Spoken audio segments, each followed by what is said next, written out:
Today's episode of Slot Shot Podcast is brought to you by Mr. Quint's Bait and Tackle.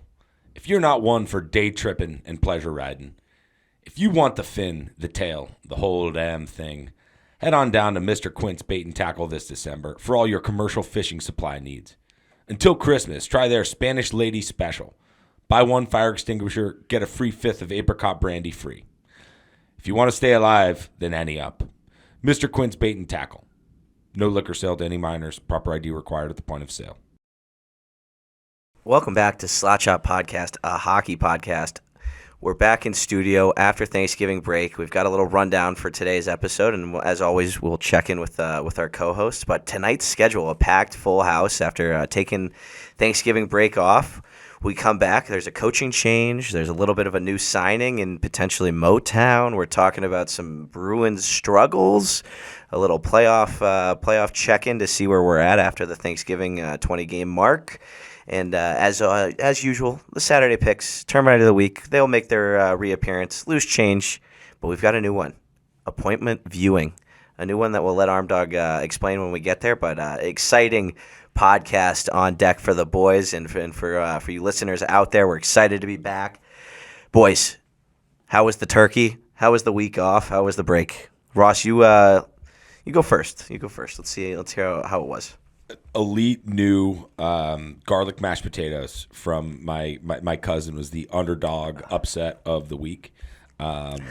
Really, really tremendous. Hats off. But, it's a great week, jam-packed. Saw a lot of friends out on the East Coast, but happy to be back in the Central Time Zone with you beauties. Glad to have you back. Army, you were south in Florida? Yeah, in Florida, Getting your rays, getting your sun? Getting some rays. It's actually a little bit chilly, but, when it's 70 and you're complaining about it being cold, 70 and overcast, you're not complaining in November. Yeah, I think you got bigger things to worry about. A lot bigger things. But yeah, it was good. Got some golfing, got some fishing in, ate a shit ton of food, definitely way too much. But that's good. I'm a sucker for gravy and stuffing too. Give me all the stuffing. Can gravy stop being seasonal? I agree. Stuffing as well. I mean, you can really only find stuffing not too often. Less of a stuffing guy. I'm a huge stuffing I'm a year-round gravy guy. It shows. Yeah, I'm not against that, and I think hopefully the boys didn't gain too many lbs for the beer league's sake, and hopefully we'll still be firing once those games pick back up. But no, like we said, an exciting Thanksgiving break. We hope everyone had a great holiday in the United States. For anyone up in Canada, we hope you guys had a nice little week as well. Tons of hockey to watch, tons of action, tons of news as we talked about. Let's get into the podcast. Let's get into the nitty-gritty, and that starts with, I think of rivalries in sports, and I think of, the big one that hits the mark, New York Yankees, Boston Red Sox, Ohio State, Michigan Wolverines. At one point... Hell of a game on Saturday. Hell of a game. Michigan pulled it out, by the way. Although replay did its best to ruin it, but we're not going there. And back to the rivalry talk. For a long time, the Blackhawks and the Detroit Red Wings were one of those 1-2 big rivalries in the NHL, and it was a big historic rivalry. It saw domination from the Red Wings towards the end of it, and then unfortunately, after I don't remember what exact year the reshuffling of the Western and Eastern conferences kind of happened, but Detroit was shipped off to the Atlantic. Columbus was shipped off as well. And unfortunately, you just don't see the heat, the emotion, the rivalry of the Detroit Red Wings and the Chicago Blackhawks. So why do I bring that up, you ask? Well, that's because Patrick Kane, a storied Hawk, a guy that will always be respected in my heart, is officially a pansy. He put on the Detroit Red Wings colors. He's a guy who grew up, came into the league hearing the Detroit sucks chants, being on both sides of the battle, beating them finally in the run in 2010 on their way to the Stanley Cup. And he joins his fellow partner in crime from back in Chicago, Alex DeBrincat. Patrick Kane signs a 1-year, $2.75 million deal to join the Detroit Red Wings. Red Wings. Alex, I know you're jumping over the moon with something we kind of touched on. Apparently, it sounded like it was there he is, Patty Kane on the TNT faceoff. But no, it painful. It's one of those, for me personally, it feels like a Red Sox joining Babe Ruth joining the Yankees. But I know people won't necessarily understand that and accept that opinion, but 88 goes to red and white, and I want to puke. Yeah, I feel for you on this one. It's something that thankfully never happened with Red Wings from like their prime era. It just never happened. They all retired wings, and it was a lovely thing. This heartbreak I didn't really have to feel. So I feel bad for you in that sense, totally. And it's kind of a weird signing because Kane is coming off a hip surgery that nobody really knows if he can come back and like be able to play. Really, nobody has yet. Brutal track record. Yep. It's like nothing. Latest victim, I think, Nick Backstrom. Yeah, Nick Backstrom came back. He couldn't skate, but Patty Kane says he's feeling good. It's kind of a weird situation because like I grew up hating this dude, and I do not like him as a player for most of his career. But it's one of those things. Now that he joins your team, you're like, oh, we have Patrick Kane, and I'm excited. I hope he plays and like can actually play. Like if he's 50 to 75% of himself, it'll be fun to cheer for this guy because it'll be the first time I can really like fully appreciate him without like my hater lenses on, which is an unfortunate side of like sports fandom. You do lose some of the most fun players to watch just because you hate them. You can never fully appreciate them. So I'm hoping I get some PK in my life that I can really love. Some Showtime, some hockey. That's hockey, baby. I want to cry. Pretty good. I want to cry. Go ahead, Ross. Well, I think just one thing to drill this a little home. I think he's going to be playing with the Brinket. Obviously, a little Hawks connection there, but I think their center is going to be JT Compher, a Chicago area native as well. So it's just a whole little reunion. I do have some more things to get into just about his opening press conference because I think they need to be brought to light at your expense. If I'm sorry, but Ross, always. No, I don't want to interrupt Arm. I want him to kind of pour it on. They're just pretty much following a tradition of Hall of Fame Blackhawks that go over to the Red Wings. Chris Chelios started the parade, and now you've seen the cat head over, and here comes Showtime. As you say that, I think this is one where DeBrincat I could kind of accept as a guy who grew up close to Detroit, a Red Wings fan from birth. It makes a little bit more sense on the DeBrincat front. Chelios, a Chicagoland native growing up, that one was a little painful.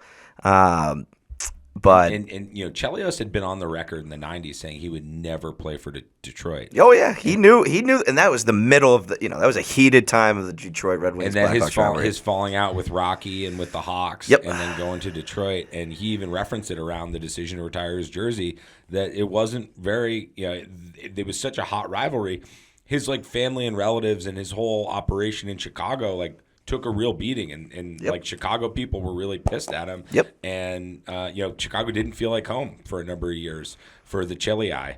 And so it's fitting you bring up Chris Chelios because, as I said a little bit off pod, Patrick Kane's first game back in Chicago happens to be the Chris Chelios jersey retirement night in February.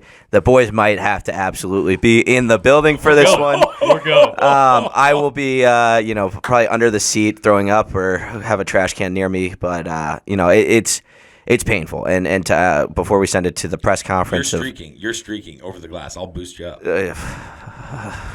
I'd like to be able to return to the United Center. I would like to think it's not worth losing it to Patrick Kane, but 3 Stanley Cups, you can't forget it. But quickly before I send it over, yes, you talked about it with former Red Wings players. They retire as Red Wings fans, and I put a lot of blame on the Chicago Blackhawks organization for allowing this to ever happen. And I think when you look at it, look at the history, look at all the studs that were on this team for so long. None of these guys that, unless they really wanted to, which in Keith's case, he wanted to go to Canada to finish playing and be closer to his family. But these are guys that they should have been franchise legends. They should have finished in a Blackhawks uniform, and it is a damn shame and frankly gross to see Patrick Kane in fucking Detroit Red Wings colors. And I see it on the screen, and I'm trying not to look over to my left. So what did he have to say in his fun and exciting introductory conference in New York, which should have been in Detroit, I think? Yeah, it's kind of fun. I mean, they're playing the Rangers and Hawks. It's all very fitting. I mean, it's kind of crazy. It doesn't seem real. Him in those Red Wings colors looks a bit odd. But just a couple highlights from it. As a Wings fan, before I get into like the sad part for you, he decided to come, and this is what's exciting. He wanted to come because he liked the way the coaching staff was moving, and apparently, like Yzerman, I know some people are starting to question the Yzer plan, but I was listening to Elliot Friedman on this, and I think the more I see it, I believe in it. They just say Yzerman is like, you don't really say no to the guy. when he gets in the office with people, they say yes. And he went out to Toronto to go talk to Patrick Kane during these negotiations, and it's just a good sign that in the past year we've signed a lot of free agents.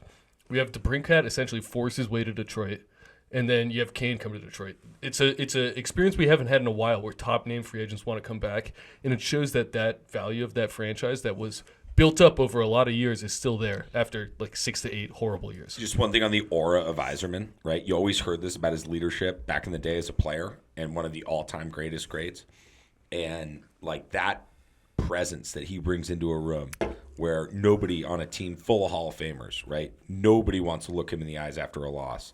Nobody wants to zag when he's zigging, And I think that's a powerful detail in the in the close of this deal. It's great for you to have Yzerman back, and now you're starting to kind of rebuild that thing, and I think he deserves some credit for that. Totally. Hey, let's remember it's a 1-year, 35-year-old Patrick Kane coming off a hip surgery. Let's be realistic. He could have signed with so many. Like he had offers. He probably had 10 offers from contending teams. It sounded. I had the nitty details of everything haven't come out, but it sounds like potentially Dallas was maybe an option. He met with Toronto first off. It didn't. That didn't seem. I think that's just. Tree Living just being in the conversation. He seemingly has a reputation of always needing to be in these conversations. Since he was in Toronto already, I think that just made it easier.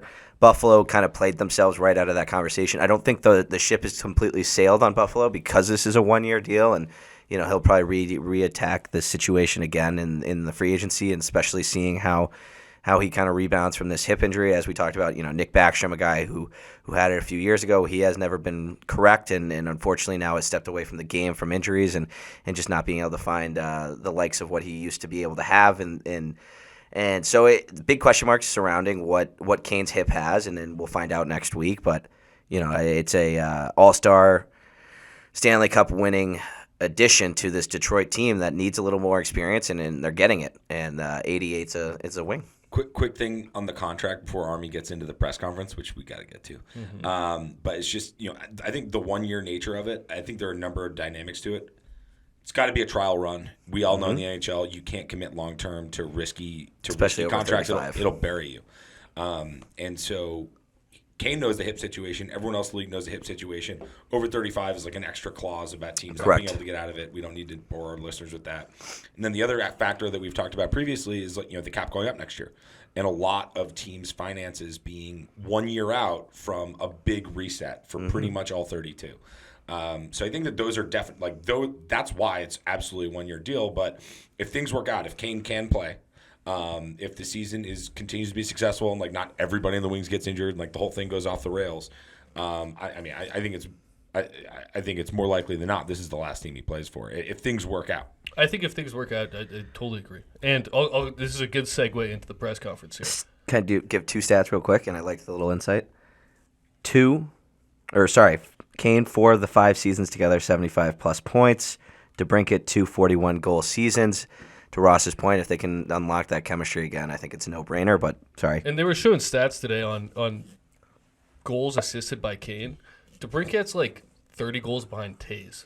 It's crazy. Obviously a much smaller sample size. And, they work perfectly together. I'm glad you bring that up. I know we want to go to the press conference and looking at the style of games, with these smaller players, a guy like Alex DeBrincat is a guy who's going to be a shoot-first player.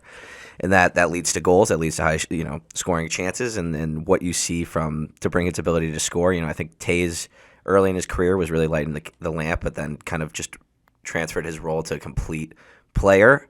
You're never going to get a back check from a Patrick Kane. You're never going to get a full, get in the middle, get nitty-gritty, get deep into a back check. No selfie boats between the two of them. No PK time on ice. Although DeBrincat could kill penalties. I don't think so. He kind of gets tossed around like a rag doll.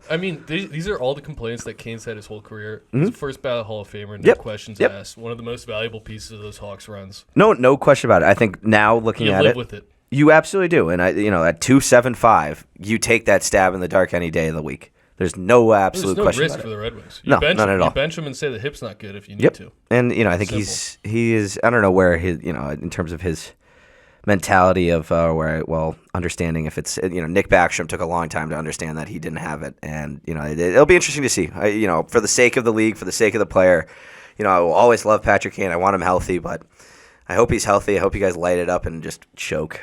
That's all I can say. I don't think that'll happen. But anyways, I don't think it'll choke. But press conference, some key points here. Sif, put me in my grave. Yeah, hold on.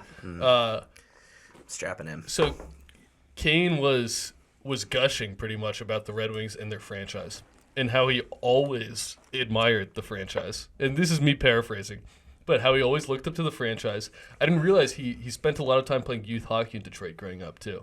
So Buffalo, Detroit, not the farthest journey in the world. I didn't but he moved to Detroit as like a 13-year-old to play youth hockey. So he had a lot of time, and he said he loved the Joe. And he's like, the Joe was one of my favorite rinks. I went to a bunch of games when I was living there, and he loved it. So I think there is a fandom there. Then he also said when he was looking to move on from the Blackhawks, the Red Wings were always in the back of his mind as a team that he wanted to go for years now. For years, he's had the Red Wings on his mind. So this wasn't just like, oh, I popped up, I need a prove-it deal, the Wings seem like a good fit. He's kind of been looking at the Red Wings for a while. He complimented the jersey, said it's one of the best in the league. It was just, as a Hawks fan, I would have been seething the way he gushed about Detroit. And, it wasn't like, oh, this was a good opportunity for this year. It was like, yeah, I've always admired this franchise, and I've always wanted to play for them. I was shocked by it. I love it as a Wings fan, but I would be pissed if I was a Hawks fan, really pissed right now. One quick ornate comment about Kane's career. God forbid it sticks with the Red Wings and he doesn't play for another team. What a jersey career for one of the most beautiful players to watch. Only ever playing in the original Hawks, six, in the Rangers, and the Wings. Probably my 3 favorite jerseys in the league. Yeah, I think it's a pretty fair bet. We've only got 2 of them up, and then the flag, so we're representing a little bit. I mean, that's about as good as you can do. It's one of them. It's as good as you possibly can do, in my opinion. So, no, I didn't want to detract from that, but it's just funny. Like last week on the Instagram feeds, I got this old it was after he scored some clinching goal in a Western Conference final to send him to the Cup. He's doing the post game interview, and the barn is just rocking on Madison. The madhouse is bumping. He can barely hear the interview questions, and all he's saying is 24-year-old rock star with his mullet, just scored the game winning goal, former number 1 pick, doing everything, leading the Conn Smythe race at the time, just scored the clincher to get him to the Cup, and he's just like, we love you fans. You guys make this city the best. We did it for you. I know we haven't been good at home, but you guys got this one for us, and we're going to get the next one for you. And the barn is just going off the walls. And I don't know if there's been a more loved athlete in another place in recent memory. You brought up Red Sox Yankees, and again, I was 13 years old at the time, so I want to give myself a justification for the feeling there, unlike you now, 10 years older. Where it was Johnny Damon signing with the Yankees. Mm-hmm. That was the big first gut punch from those from the Epic 04 team. But Johnny Damon doesn't have shit on Patrick Kane, right? No. That would be like David Ortiz or Manny, It's painful. Pedro, but Pedro, whatever. We don't need to do that. But anyway, So it's just, and also the schedule. It couldn't get no better drama. I don't want to give Gary credit for tampering, but the schedule and the timing of it, that's very NBA/WWF-esque. But hey, good for the league. Good for the league. If he plays well, it's a great storyline. It just is. I get you hate it, Sif, but it's a great storyline for the league. It's an at-bat for the league with the bases loaded in the bottom of the ninth, 2 outs, and down by 1. And the chances aren't great, but this could be a really huge, slam dunk. Gutless. Absolutely I had gutless. people who don't watch hockey text me about this. That's all I got to say about it. It's just gutless shit. He's a huge name. It's awesome. It's fucking awesome. And, it's 7 to 10 days, the expected debut for Detroit's next edition, number 88. Spronger, I guess he's wearing 17 is what the board showed. So he gave Kane the number. I'm really surprised he didn't dig his heels in on that. Spronger apparently, before he stepped in the building, had let them know. Before he had saw Kane. So, and Kane did say in the press conference he is going to figure out some sort of compensation once he's settled in. Class act move, but if I were Sprong, I would have leveraged that a little bit more. I have Kane buy me a summer house or something. Oh, the freaking buy me a cottage. Who's the guy? Cam Newton got like he was. I think they. What is this? The back? I can't remember. It doesn't matter. Patrick Kane, Detroit Red Wings, signs a 1 year, $2.75 million deal. Should be about 2.05 in terms of what the games have been played at this point of the payout. But Patrick Kane, a Detroit Red Wing, and hopefully making Detroit's push a little bit stronger towards this season's playoffs, which looking good so far for the Red Wings and could potentially look a lot better as things continue on. Patrick Kane to Detroit. Not moving off from completely the Chicago Blackhawks because after the Thanksgiving break in Columbus, the Chicago Blackhawks removed forward Corey Perry, long time the Worm, from the lineup after an investigation was launched into some of Perry's off ice moments, antics. Yep, thank you. And so Corey Perry on yesterday, it was announced with Kyle Davidson with a press conference at 4:00, a very, very awkward and very weird press conference, and I'll get into where I have my thoughts on that. But Corey Perry is put on waivers and is scheduled to have his contract terminated.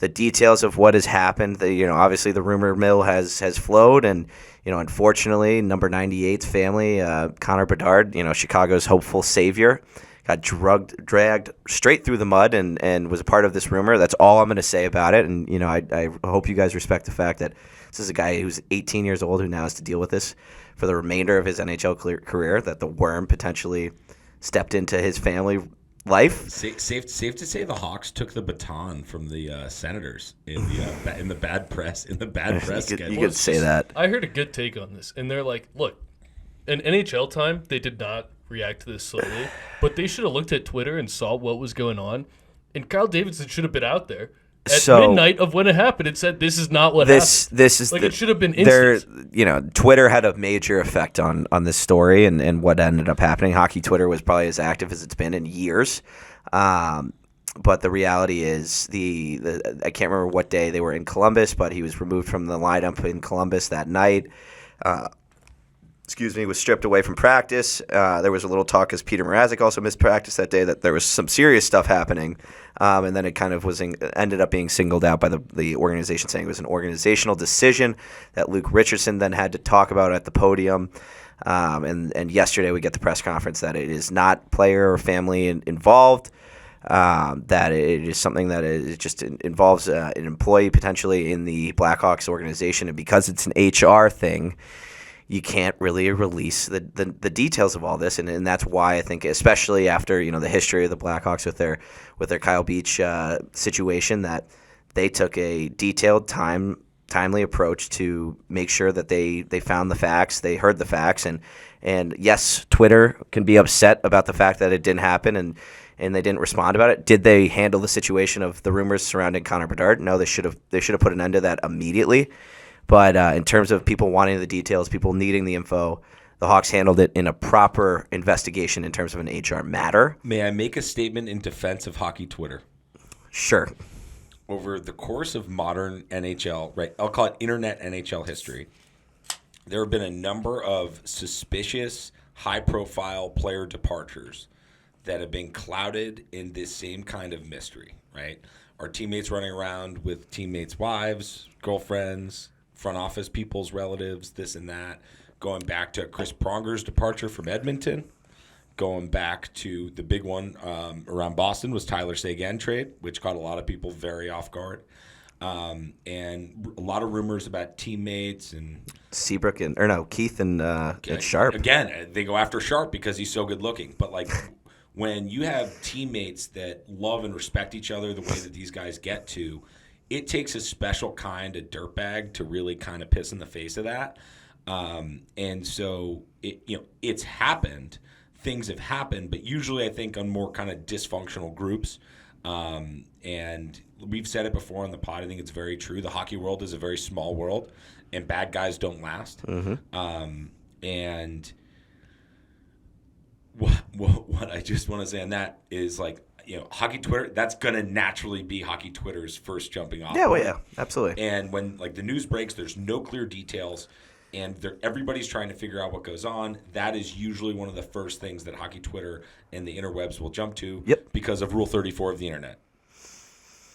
If it exists, there is porn of it. So, in defense of hockey Twitter, that's the end of my sticking up for the faceless cowards behind their keyboards. But I just want to say it's not unprecedented to jump to conclusions without formal information or anybody sticking their neck out to the contrary. And, you look at this, and Luke Richardson in the offseason actually went on record. He's a guy who he was an assistant, I think, in Montreal potentially when the Canadians had Perry. And, obviously they brought Corey Perry in to be kind of a mentor. Same with Foligno to the young guns of the Blackhawks. And, unfortunately this is kind of bit them in the ass a little bit. Foligno was, he was on record yesterday. The players do not know the complete details. At least that's what the organization is claiming.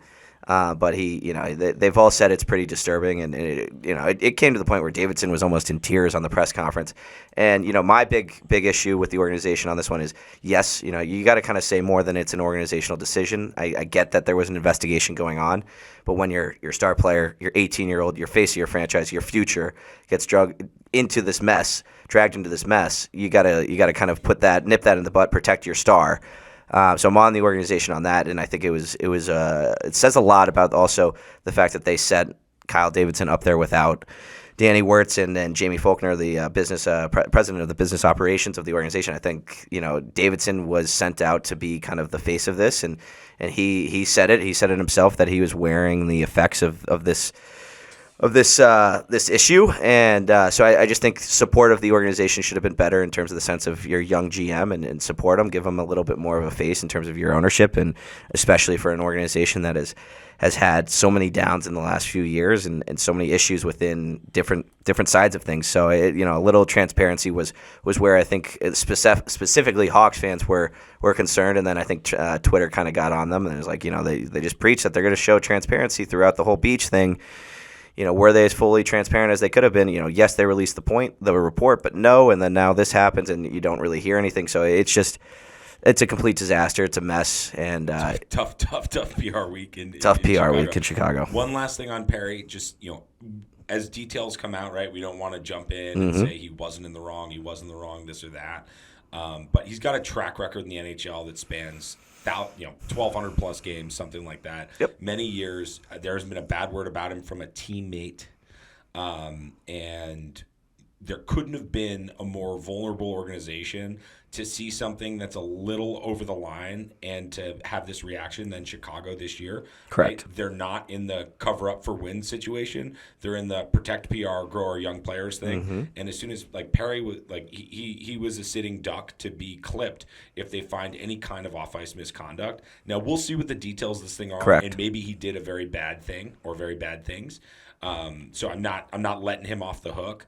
But to kind of the internet rumor thing and some of the infighting or incestual history of some NHL locker rooms, that's not who Corey Perry is. But I don't want to totally defend the guy because we still don't know the details and could have gone gross. No, good point, and I think you said it well. Not unlike Lucic's problems. No, that's a bad one, and that's indefensible stuff. Correct, and it's unfortunate. To your point about but just the indefensible stuff. It's like those are personal problems. Correct. Those aren't team problems. And that happened away from the rink, where this is something that happened in a facility of either Columbus or Chicago or somewhere.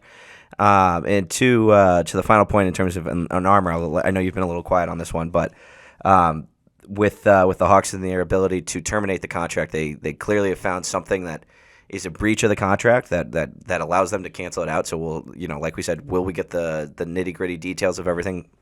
I don't know the answer to that. None of us will.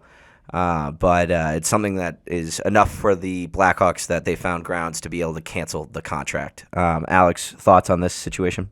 I mean, not really. I think something happened.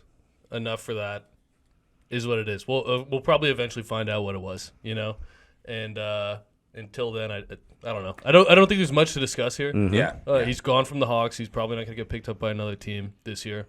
Until probably not. Well, we'll see what the details are. Right. As you said, Ross, the Hawks are probably a little bit more cautious on this type of stuff than anyone. Depending on what it is, they have to be. We have no idea what it is really. So, like my simple, and sorry, arm to cut off, but just I think to punctuate this because we don't want to spend any more time on it. I think it'll come out where it'll either be something where 31 other teams would have found a way to get past it, and it wasn't that big of a 31 other teams could have been in a position to kind of move past it, or it's something where 31 other teams wouldn't touch with a 10-foot pole. Correct. I don't think there's going to be much middle ground. I think it's going to be pretty clean cut, but we'll see how it goes. Yeah. And now we're just doing a lot of useless speculation. It's not what we do on the SLOTSHOT podcast. Let's advance. Any final thoughts? Or you good? No. Perfect.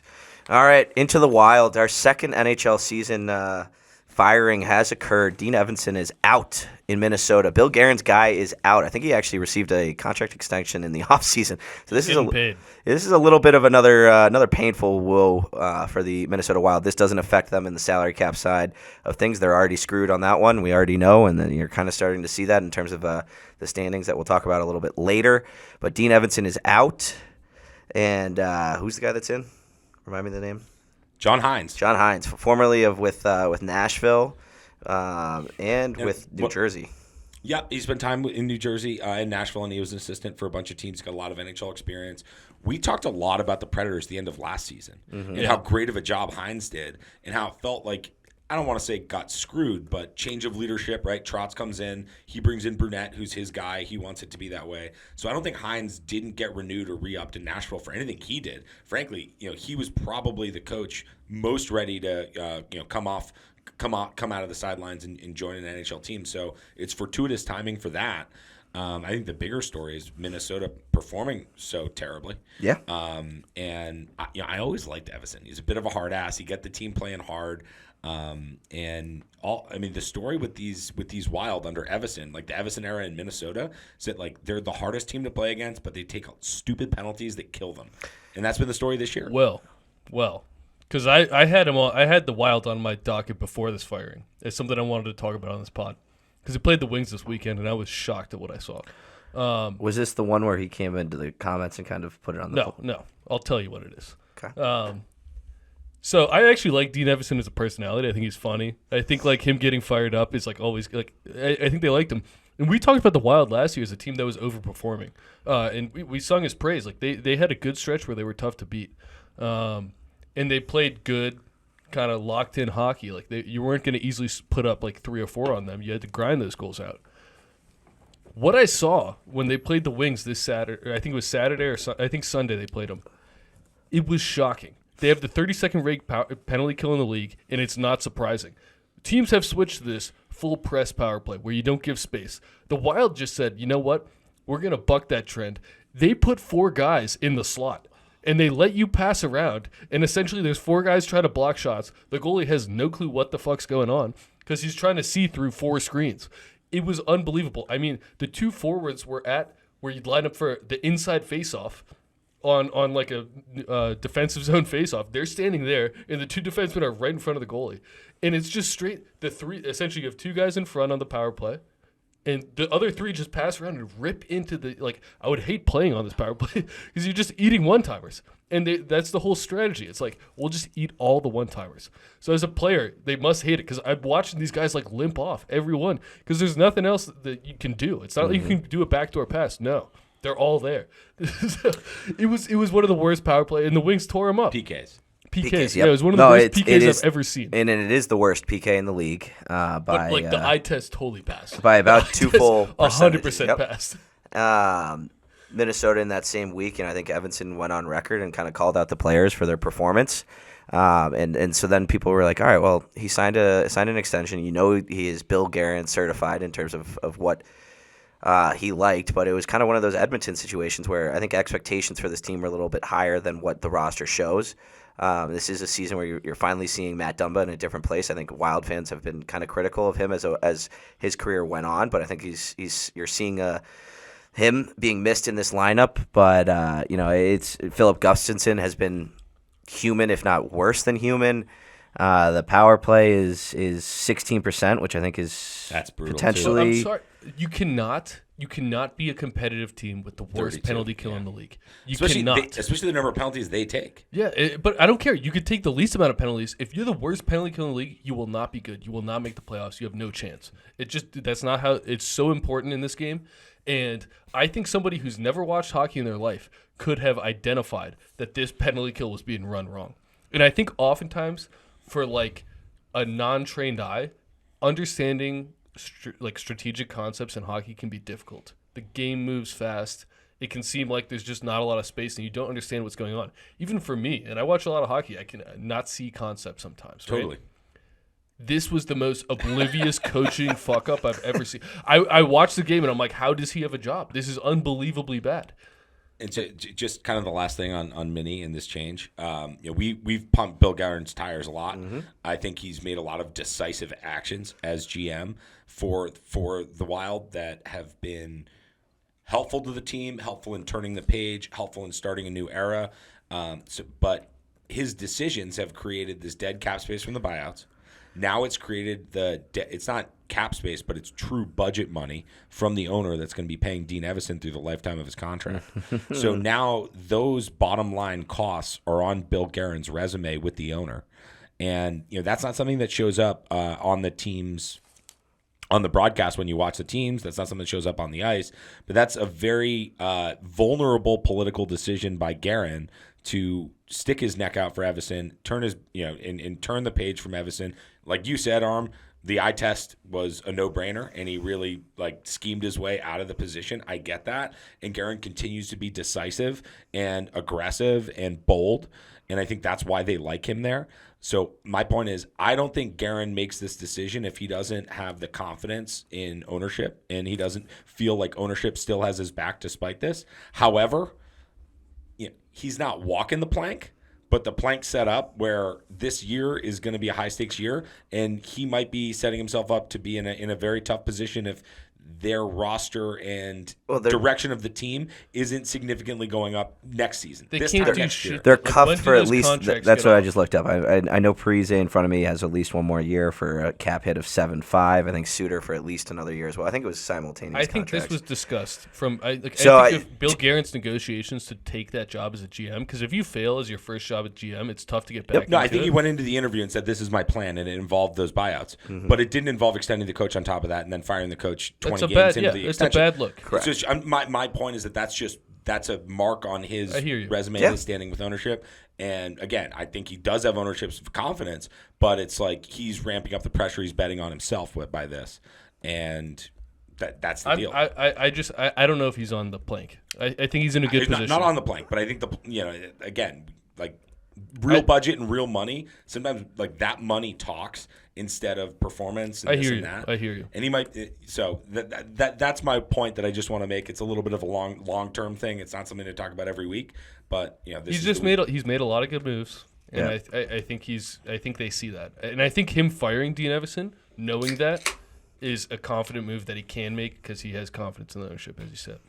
Oh, he's betting on himself. He is betting on himself, and I was correct. The Suter contract also ends next year as well. It's $14 million. Sorry, 15. Jack, we're not a math podcast. No, it's $15 million between two guys that haven't played in the lineup since 2021. They cannot. I know we're not a math podcast, but that's a significant chunk of money. The worst pair of contracts in the league. It's a big matzo ball. It's bad. And you look at Suter, who's playing top minutes in Dallas, so it's kind of wild where Parise is sitting on his couch in free agency. It was an identity thing, but we don't need to go back into that. Minnesota Wild brings in John Hines, Dean Evison out in Minnesota. Things have to change quickly for this Wild team, and historically with not being in the running at Thanksgiving, things are pretty tough. And there's already one team in Edmonton that's potentially picked to make a run at potentially surviving. Where is that? Edmonton. Oh, Edmonton. Sorry. Could potentially survive this, but I think it's tough, especially with the poor goaltending and poor performances from Minnesota. I think it's the Wild are done. It's a tough They're not hole making to, the playoffs. Yeah, it's a tough. They don't have the firepower firepower to go on a 10-game win streak. Yeah. I mean, they need to develop their youth. They need Brock Faber to continue to progress. Looks awesome. I know. I'm still a favorite. I mean, there's a lot of guys on this. Boldy's a little quiet this year. This is where we talk about Bill Guerin. Boldy he's going to be fine. I think Boldy's going to figure it out. He's going to be fine. Yeah. And you got to blame a lot of that on the power play, too. Yeah. It's hard to put up goals on a shit power play. Absolutely. Which may be him, too. We'll see.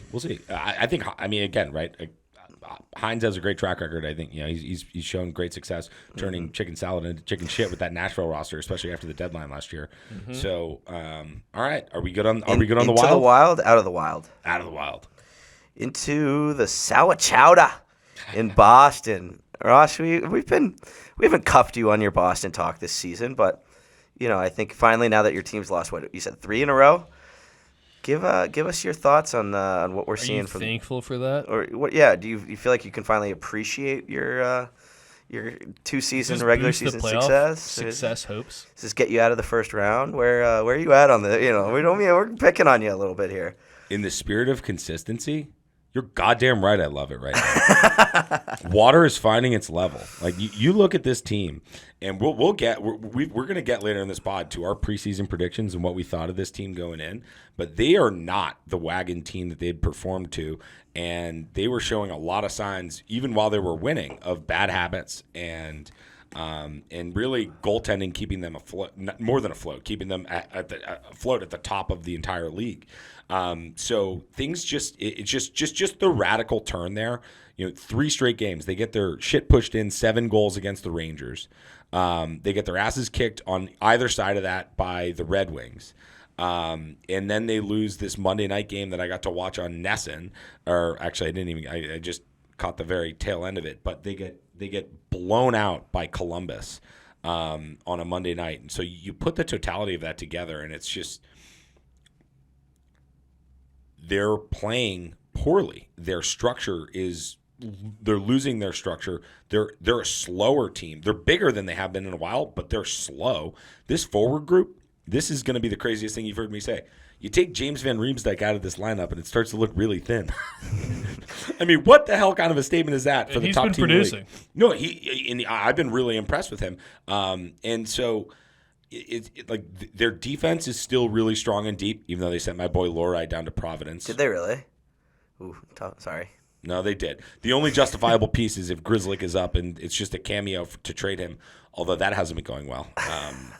But all their top guys have been big minuses in these 3 games. Marchand, Zacha, Pasternak, McAvoy, all in the neighborhood of like -6 in those 3 games. Just the structure of the performance, I don't want to say full-on effort, but it's been very, very sloppy and poor. And one thing to call out from all of this is one thing that really jumped out to me in the playoff choke last year is Jim Montgomery's, frankly, lack of experience as an NHL head coach. And we saw how he tweaked the lines at a strange time. He tweaked the goalies at a strange time. He stuck with Olmark too long. He brought in Swayman in a tough leverage spot in the playoffs, I'm talking. And then now, over the past few games, he leaves Olmark in to give up 6 against the Rangers. 7. Oh, empty netter. Empty netter, right? Yeah. Right, 6 and an empty. And then against Columbus, 2 goals in, 1 bad goal. 2 goals in on Swayman's let up 2 goals on 19 shots, and he pulls Swayman to bring in Olmark to try to wake the team up. Right, not a goalie decision, a team wake up decision. There were talks about the team having a bag skate after their terrible performance in Montreal that I had a brief rant about last time we were together. And so Montgomery is really squeezing the stick pretty tight because I think he feels the pressure of last year's failure, and also he's just not really that familiar like running things. And last year he didn't really run things. Bergeron was really the player coach last year. And now Marchand, first-year captain, a lot of the locker room stuff is still intact, but it's just different without 37 and even 46 in there. And that's something to keep an eye on, is how Montgomery manages this, how I think the players in the roster are going to be fine and basically be around that 500, above 500 mix the rest of the year. I think the pressure's not on right now. We'll get to the standings. They're second in the East. They're looking really, really, really good. But there's an amped up pressure now on the team that I love. They need to be under more pressure in the regular season. They just do. And so I'm not too worried about it. What do you guys think? Well, I think to your point of a little bit more pressure, you kind of didn't feel that at all last regular season. And then you get into Florida, you face a little adversity after going up in that series, and things just kind of fell apart. So I think you're spot on that. Montgomery, a guy, obviously who was in Dallas before he had his little career change, and now is in Boston. And, regular season wise, he's probably the most successful regular season coach in the NHL history. And I know probably small sample size, small the sample best. size, exactly. But it is about what you do once the playoff games really start to matter, and that's something you haven't seen from this Boston team. I think depth wise, I haven't watched enough about it, but how do you feel about the center role depth on this team? I know you talk about the D being pretty solid, but. So Zacha, I mentioned, has had a tough little stretch, but he's been unreal, and I really like Zacha. Coyle's been better than normal Coyle, and I think they're actually okay at center with Patra emerging and sticking with the big club. You can figure out the fourth line. Beecher's been actually good as a rookie. I really like what I see out of him as a fourth liner. First-round pick, now he's a fourth liner, whatever. But I'll take it. First year in the league. No, I'll take it. Trust me, I'll take the money and run on Beecher. I think he's been great. But I'm less concerned with center. And I'm concerned with the wings. And, I mentioned that Evander Kane-Olmark thing. Did hear that there were Edmonton scouts in the building for that Columbus game to get a look at Olmark. Did hear that. And also, I don't know if any of that's true, but a scoring winger, an Evander Kane type, to me, that's a big hole with them because you take out Van Average, and now Morgan fucking Geekie.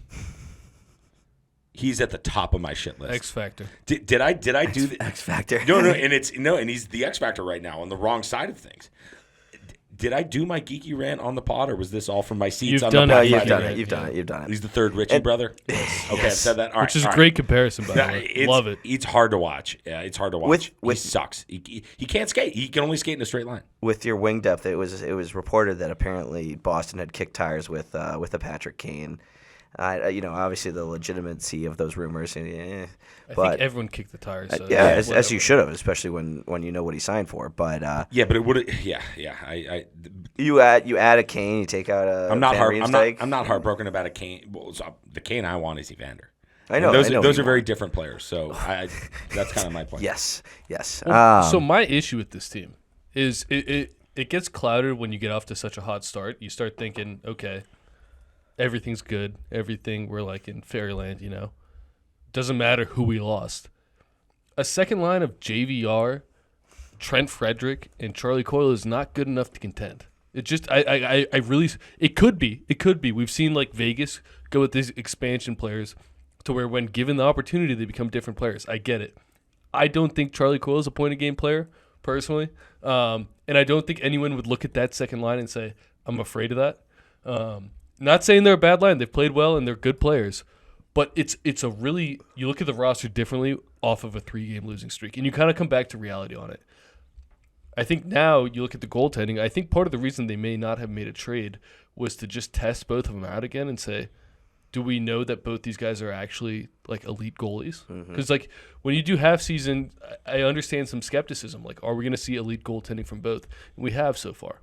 Obviously, the last 3 games, a little bit of hiccup, but the team in front of them has been the biggest factor. Exactly. So now I think both their success and failure. I think now the trade becomes a lot more realistic. If they had gone smoothly through the regular season, that trade doesn't happen because they're happy with it. Jack Nicholson, Jiff, which is why I could see your excitement there, because you can't the cap hit's not horrible, but you can't roster 2 good goalies and hope to win. Typically, last year they could. Oh, when you need forward depth, it becomes it's a really hard your best thing to way do. of addressing things. Like where quickly you look at Tampa, who gave up 5 picks for Tanner Jeannot last year, but that they're handicapped. That's an apples and oranges thing. It's just different. But Arm's point about Coyle, Frederick, and Van Average as a second line. They're really the third line. Their third line is like Vegas's fourth line. Sure. With Roy, Carrier, and Kolazar, and that third line for Boston plays a very similar style as that Vegas team. Vegas is just deep enough and strong enough and balanced enough that that's actually their fourth. But what the Bruins need to figure out up front, where I think another winger's needed, my pal Jake DeBrusk has been a big fucking goose egg so far this year. But and they need to figure. Sorry, but Arm, they just need to figure out a way to break up Marchand, Zaka, Pasternak, they can't do that super top line. They need to find a way to balance that out with Find a Patra, little more. get DeBrusque going, and find out that sixth top six. So has Patra been playing as well lately? He's shown some rookie problems. He's made a couple bad turnover plays, but he's here to stay, and he's going to figure it out. I know. Let's go with the ups and downs. I just think he started off he looked fantastic in the games I watched early, and you can't expect that out of a kid like that. He's going to full 82. It's nothing to doing say that on rookie him, but years. it is something to say on the outlook this year. But he's going to be up and down. But at the center ice position, he's going to be in the lineup. Unless he has a mental breakdown, he's going to be in the lineup. And he seems like a tough, hard-nosed kid that's not going to be an issue. Effort has never been a problem. He seems coachable. He checks all the boxes off the ice personality-wise. And it's just he's too important of a piece to be on the ninth floor. And I think that they need to force themselves to rely on that better depth up top. Yeah, and I will say I'm not worried about this team. It's really hard to score goals on them, pretty much any night. I know the last 3 games might make you think a little differently. It doesn't matter. This team is hard to score on, and that's a really tough thing to beat. I mean, it's a pretty simple game when you bring it down to scoring and not scoring, and it's really hard to score. You don't expect to score 3 against the Bruins. I promised I wouldn't go down the roster and bash every single player, but we got there. It's okay. Just Shattenkirk, Forbert, Grzelcyk. Scary. Yeah. Shattenkirk's 34, 33 at this point. Yeah, and 3-4 years past his prime. But the defense is not the issue. The defense looks pretty freaking solid. Correct. I will say, actually, I have one final point. I don't love Marchand as a captain. I think he's way better as an alternate where you can say, oh, he can go do his bullshit, because he does a lot of bullshit still. And it's not to say it's not captain material in a aesthetic thing. You just don't want the guy doing the slew foot to be the leader of your team. You want him to be a leader, I think. It's a different vibe that I'm not sure I'm convinced on. The 3 assistants may have been the move after the Bergeron departure. It's Marchand is always going to be a highly contested captain, especially in a market like Boston. And it's too early, if 20-something games in, or if that, to judge his C, I think, at this point. But I get what you're saying. I get what you're saying. My closing point on the vibe is that I think it comes to Montgomery now, because now Montgomery really needs to play a leadership role with the team, because last year, frankly, he was a passenger. Because it was so rock solid, and it was all it was St. Patrice's team. And now, I love Marchand. He's going to get my Hockey Writers Association of North America vote to be in the Hockey Hall of Fame someday. But I get it. It's different. It's a different vibe. They need to adjust to it. Mm-hmm. And now it's time for Jim Montgomery to show up and really, really prove himself. And I hope he's capable of it. We'll see how things go. But I do like the struggles, and I'm staying with my take. Yeah. I think this is a net positive for the outlook of the team long term. Yeah, a little adversity is never a problem. I think this will be a pretty active team come deadline day, and we'll see what. See, I you don't think so? I don't know. That scares me. We'll find out. We'll find out. Yeah. That scares me. But that's a little bit of the sour chowder in Boston, as we like to say. But moving on to a little bit of a playoff check-in from versus a little bit of our. We're not going to go down every single preview pick, but looking at some of the percentages and what the point projections look like at this point, which being Wednesday, November 29th, coming to you listeners the 30th of November. Ross has got it in front of him. He did a little homework for the boys. Starting with the Atlantic. So we have conducted a take audit, okay? So for our listeners, we've conducted a take audit, and we are holding ourselves accountable. We're going to start, actually, with the President's Trophy leading New York Rangers in the Metro Division. Now, across the board, Jack had the Devils to top the Metro. I had Carolina, and Arm had the Rangers. Check one for Arm Dog. Let's go. The Rangers' success, I think we all could see it as plausible. Mm-hmm. But it also felt like we don't know if it'll be bad or good thing, but it's been excellent, and Jonathan Quick has been one of the surprise performers of the year. And to be fair, this Rangers team, they've seen a lot of improvement. Lafreniere's on the stat sheet. Lafreniere's scoring. I'm not sure it fully correlates to his play yet, but being on the stat sheet means something. It does. And, I think Panarin looks elite. That's what I was going to say, is that they're finally unlocking a Panarin. And it sounded like I was listening to a podcast with one of the Rangers analysts recently, and they said bringing in Kane. I hate to bring up Kane again, but they said they brought in Kane last year to give Panarin a little bit more playoff familiarity and to try and unlock the playoff Panarin, which is just yet to be seen in any of his playoff appearances. And no, I mean, you got Zibanejad, you got the boys. They could have just cut Panarin's hair. That's all that was needed. Give him clearly. And by the way, another thing, Fox has been out for a good stretch of this. Just came back tonight. So this Keandre Miller looks freaking elite. Keandre Miller's great. Hold on. Thank the God he's American. We're ignoring Jack's boy Gustafson on the point. Gustafson running PP1. Eric Stepping right in for Foxy.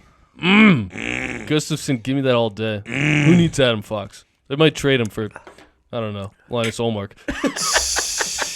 Yeah. So they can be the new Bros at 3 legitimate goalies. All right. So moving on. Shout out to Armdog so far. Looking good. But again, the U.S. Thanksgiving mark, right? This is where points percentage and projections. The playoff picture doesn't change that much. The seeding changes around, right? Mm-hmm. But the 8 teams that are in, there's usually at least 6 of them end up making it. And so for those teams that are out of it, they're in tough shit. Carolina is second in the Metro, which pretty much matches all of our projections. I had them 1, followed by the surprise team of the Metro. And you might be thinking I'm going to say the Philadelphia Flyers, but I'm not. Because of the schedule and the games played, the surprise team of the Metro are your Washington Capitals. Yeah. That's a shocker. I don't know how they're doing it. I owe them more of a watch. Have you guys watched any Caps? I've watched like a period. I think the defensive core is pretty solid, to be honest. With guys who aren't really that good. So Sandin, who I kind of ragged on because everyone was like, break out Sandin. He's been good, not in points, but I think he has solid points. But he's not running power play because Carlson's back. But he's been solid. Nick Jensen, my boy Jensen, my X Factor. Yeah, he's been good. They just seem like a steady team. But again, I don't know how they're doing it. Ovechkin's numbers are way down, which sometimes is a good reflection of balanced team scoring. Unfortunately, he looks slow. Really? He doesn't look good. All right. This is a team. They started off really slow. They found themselves in obviously the playoff mix in this Metro, but I think this is a team with regression to be had. With knowing that you've got Carolina, Pittsburgh, and New Jersey behind them, they're going to be chased by some tough teams. And looking at the stats and looking at the points, Ovechkin has the most points on this roster, but the most points anyone scored is 12. So I think that's balanced. They don't give up goals. They don't give up goals, but I think a regression is due. And last year who's kicking for them? Who are their tendies? Lindgren and Kemper. And Kemper, yeah. So there's got to be some regression. Lindgren, here. I think is Charlie Lindgren. Yeah. Yeah, I will say a guy who's been good in face-off legend, Dylan Strome. Started to rub it in, but Dylan Strome got that extension. He's played well. I'm happy to see him playing well. And Oshie is just kind of getting it going. He had a very slow start, not looking great. I think he'll give them a boost and should pick up some. I saw a stat. He's worse than goal per dollar currently. Yeah, not good. But they're winning. They're winning. So we'll see what happens with we are an Oshie podcast with the Washington Caps. We're not going to go all the way down the entire lineup and bore our listeners to complete tiers. Yeah, keep the teams that you think will be there. And so totally in the hunt, right? When we talked about this division, we were all in agreement. Felt like Carolina and New Jersey, we all kind of were unanimous that Carolina and New Jersey seemed to be on a higher tier. And then there was this mosh of the Rangers, the Penguins, and the Islanders, followed by Columbus, Washington, Philly, who are all trash. And it's looking like it's really the Rangers in Carolina, and then you have Jersey, Pittsburgh, and the Islanders and Washington, right, that are all in that kind of middle class. Philly looks to be at the top of the trash pile. We all had them pretty much close to the bottom. But Philly's competing and they're doing fine. But on a points per game basis, they're decently out of the playoff picture. And we also, one thing that we're going to get to the Atlantic next, but we all agreed that only 3 teams from the Metro are going to make it. Yeah. It's trending that way. It looks like it's going to be Rangers, Canes. Right now it's Washington, but I'd expect Devils to get in there. And Devils, to be fair to them, they've missed their 2 centers for a 5 to 10 game stretch. you can't win many games like that. Yeah. You can't miss out on 2 of your best players like that. They're a young team. They're a young team. They're kind of going through it a little bit, but I think when Hughes and Hirsch are out for so long, good luck. Yep. And so, again, that puts Washington on the bubble, and we'll get to some of the Atlantic teams that are around Washington that'll be competing. So we'll move on to the Atlantic. Yep. My Boston Bruins, top of the Atlantic. We've talked enough about them. But just for the record, no one had him. Jack had him out of the playoffs. So did I. I had him as the last wild card, and Arm had him out of the playoffs. Yep. Still think they might be a wild card team. Florida Panthers are next there on a 104-point pace. We all unanimously had Florida as 3. No, Jack had him 3. Arm had him 4. Rusty had him 4. Behind Buffalo. But we all had Florida as a playoff team. They're kind of finding their playoff stride right now. Well, what's incredible is they've gotten off this hot start without their top 2 defensemen, and they just came back. So, they came back like the team was playing at its peak when they get the 2 guys back, which is scary. We talked about it in the playoffs last year, how this is not a true 8 seed. They're coming off the President's Trophy 2 years ago, right? This is the talent on that team does not equate to 8 seed. I think we all had good expectations even before their run for this year. We were skeptical because they were going to miss a lot of players for a lot of time, but now a month and a half into the season, that seems like a lot less time when you play well. So good on them. They're playing great hockey. And Sammy Reinhart, he's tearing. He's about to get Bennett, Barkov, dude. Sam Bennett. Kachuk is just it's Sam a Bennett's fun not team. putting up points though. Dude. He's sick. Evan Rodriguez Forget looks points. good here Sam too. Bennett impacts games, man. Totally, yeah. No, they're a sick team. They're going to be impossible gamer. to play in the playoffs. They're going to be more trouble in the playoffs. You add Looks like Mahura, they're you definitely do. subtract OEL, and you've got a solid defensive core. No, OEL's been good. He's been okay. He's been perfectly fine. He's on the vet been pretty minimum. solid, for what he is. From the games I've watched, he was just getting by. I guess it's just bad it is surprising timing. they overcame the Radko loss, though. I don't think any of us saw that. Oh, Kulikov None of us did. Kulikov's laying the lumber a little bit.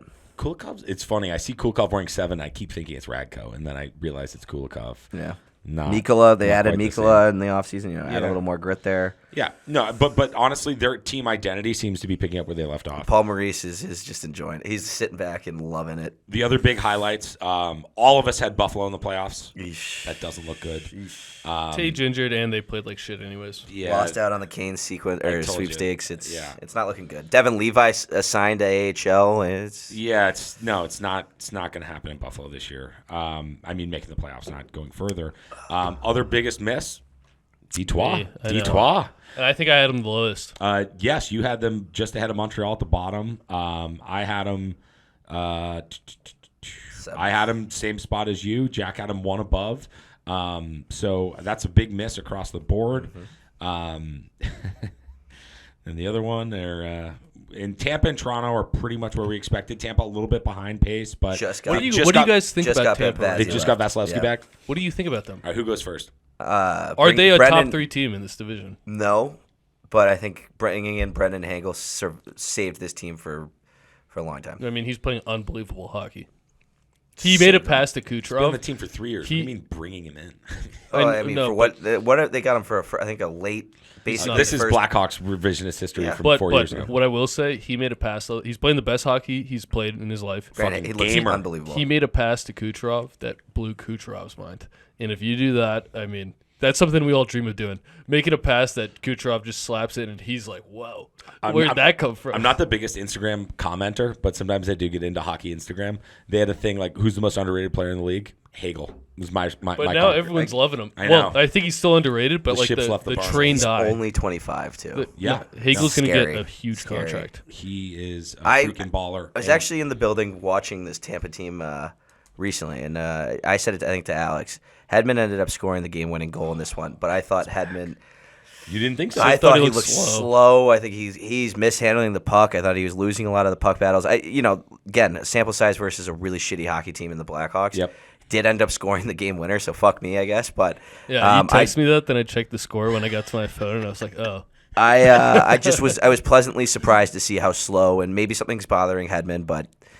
It might have just been an off night because I've seen a lot of good things out of Hedman. But 32 is Jeannot's making an impact. Not worth the trade, but yeah. Yeah, I couldn't. It's a terrible trade, but 5 but, picks. but he's like He's there now. He's doing something, right? Like he's getting back on that termite stat sheet, even though the numbers aren't there. He's getting that eye And test. Kucherov's in prime form. Last thing on Tampa though, they're like playoff bubble right now on the projections. I think they might say that. They're tied with 3 teams with They're Toronto. They're far behind Toronto. Detroit. They're far behind Toronto. Point percentage, yeah. But my point is, they are the kind of team that's going to be neck and neck with Islanders, Devils, Capitals for those kinds of wild cards, which is something to keep an eye on. But those games, though, right? Because you only play those guys like 3 times a year. So those games, and whether those are regulation or overtime, right? Yep. Like some of these shootouts are going to decide who makes it and who doesn't. Totally. And my only thing on Tampa right now is if I did not know who Tampa was before this year, and I watched them this year, I'd say they're a wild card bubble team. Just like knowing, a wild card just team. knowing, Not like not making the playoffs, but I think they're fighting for the 3 seed in that division. and I think they're Which is a weird place for them to be. correct, but I think they're totally comfortable with it. Last year I think you saw them lose They're to good Toronto in enough the they first can round. beat anyone. Exactly. They're not afraid. They're a sleeping giant that may limp their way to the wild card spot, but it's a team you still don't want to see in the playoffs. No, I'm not concerned about Especially since we were saying Vasilevsky, if he comes back ready to go, last year was a little bit of a weird year for him, at least an off year for Vazzy's standards. That if you get another elite Vazzy who's healthy, who looked kind of unhealthy in that Toronto series, this is another scary addition to this I also think Tampa team. he played back-to-backs on his return. It's- back-to-back The guy's nights. a stud. The guy's a stud. Like, what is Animal. Yeah. Now, the only other Atlantic note is Ottawa, which I've now doubled down on. They're below Montreal. Not good. Not good. But too you know much what? talent for how they're playing. You know Way what? too much talent. You know what? They're going to turn around. They might fire the coach. They might get somebody else in there. I don't know what's going to happen. I'm sticking with my Ottawa take. I think Ottawa's don't they hate just have too much talent. But there's to not so be much good. ground to make up for them. Exactly. There's like St. Louis 2019 amount of ground. Yep. So Wow. they better start We'll see. figuring it out. We'll You see, see. Brady Tkachuk is fighting everybody and trying to get Dude, things going, I trying to love- drag this I team love into the Brady playoffs. Tkachuk. But Did you see his moment he crashed We'll in get- that like it's a 5-2. we'll get to loose We'll change. get there and okay. loose change. but That's the topic. yeah, so all right, we're wrapping up the Atlantic there. Go to the Western Conference. On to the West. We will start with just going by highest point projections. That's Colorado. To the Central, by the way. In the Central, that's right. Arm and I had Colorado at the top. Jack had Dallas. I'm not out on that. I mean, it's a 3-point difference projection end of the year, so that's pretty much pick 'em. Those two teams have looked great. I don't think we need to beat anyone over the head. Nope. We've talked a lot about those teams. Paulie, We watch them a lot. We know where you're at on everything. And We're watching. Only thing on Colorado, I don't think they're playing at high form yet. They just have so much talent. Completely. And Georgiev looks amazing though, which is a good development. Gerard going to the Gerard player did program. have. So apparently Not it was good, he's a good player. you got to hope for is a little bit of an. Apparently he's. I don't want to we speak don't to. know. Yeah. Let's not talk about Let's it. just Yep, hope fair. hope for the best for him. Well, maybe Matt Grizzly can fill that hole, and the Bruins can trade for Miles Wood. His 6-year deal or 5-year deal. By the way, quickly on Colorado, that line is incredible right now. They are one of the generating top more leads. shots, Yeah. more shots Well, per that minute than line's any elite. line in the league right now. More shots per minute than any line in the league. You fucking heard it. Heard Woody, it first. Rusty Colton, and O'Connor. And O'Connor apparently is great too. Dude, Logan O'Connor's a maggot. He's awesome. So McCarr's we're all missed in a on little that line. time. This team. It's another sleeping giant. That is Now, across the board, we all three of us had what team finishing third? Trivia. The Kings No, in the Central. in the Central. I have no idea. Jack? across the board. All three. Unanimous decision to finish third in the Central. Minnesota. We all had Minnesota. That looks Yeah. like a kick in the I dick. mean, Minnesota That was might be our worst one. It's a bad one. It's a bad one. But you know what? I mean, hey, it happens. Happens to the best of us. No one's perfect. But just, the other highlights from there, I think we were all actually pretty good on Arizona and Nashville Well, being on the playoff bubble. What do you got, Jack? Winnipeg. Yeah, I had him for I'm the loose running the change. segment, bro. We're going to get to Winnipeg. But after kicking us in the dick on Minnesota, we were actually all pretty accurate saying we think Nashville and Arizona are going to be in the wild card And I mix. think we were right where Arizona was. I think one thing that we all want to see, I think the league wants to see, is Logan Cooley. Just some more points there. But he looks good so far. I mean, this is not a hate on him by any means. And Arm, I've got a note. You specifically called out Arizona being in the playoff hunt. Jack and And I I think had they them will be. statistically there. But They lost my guy, Juuso Valimaki, who I think he's a pretty great name. big piece.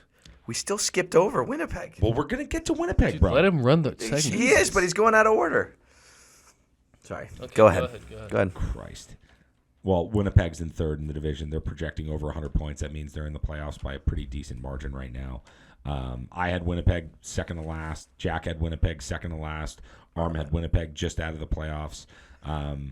We owe the Peggers some airtime. So I was gonna say Thank you. they were on my loose change. Winnipeg was, but let's do it now because we're talking about them. Kyle Connor looks great, and one of my favorite Milkman Kyle Connor. Yeah, he Shows up every day. He looks fantastic. He looks just like an elite scoring winger that he is. He just produces. He doesn't take days or weeks off. Now, Shifley. what I do want to say that I really love about this, and this is where I think some other leagues differ. Maybe there's not enough parity in other leagues, but we're talking about the NHL. They go make the shocking move to re-sign Shifley and Hellebuck to 8-year deals. Which, in our defense, we made these picks before those extensions. I know, but So we thought this was going to be a lame duck season on the roster. Yeah. totally. Thank you. But Give us our credit on that one. But to their credit, they said, look, last season flopped at the end, but we think we can go and flip this around, get PLD out the building, and maybe make something happen here. Get that whiny And French. they're now in the playoff hunt. And I think a lot of teams that have been in the playoff hunt for a while, don't appreciate how much it means to be in the playoffs in the NHL. And I know a lot of teams make the playoffs, but it's awesome to have a playoff series every year, and they're doing it. They're playing well.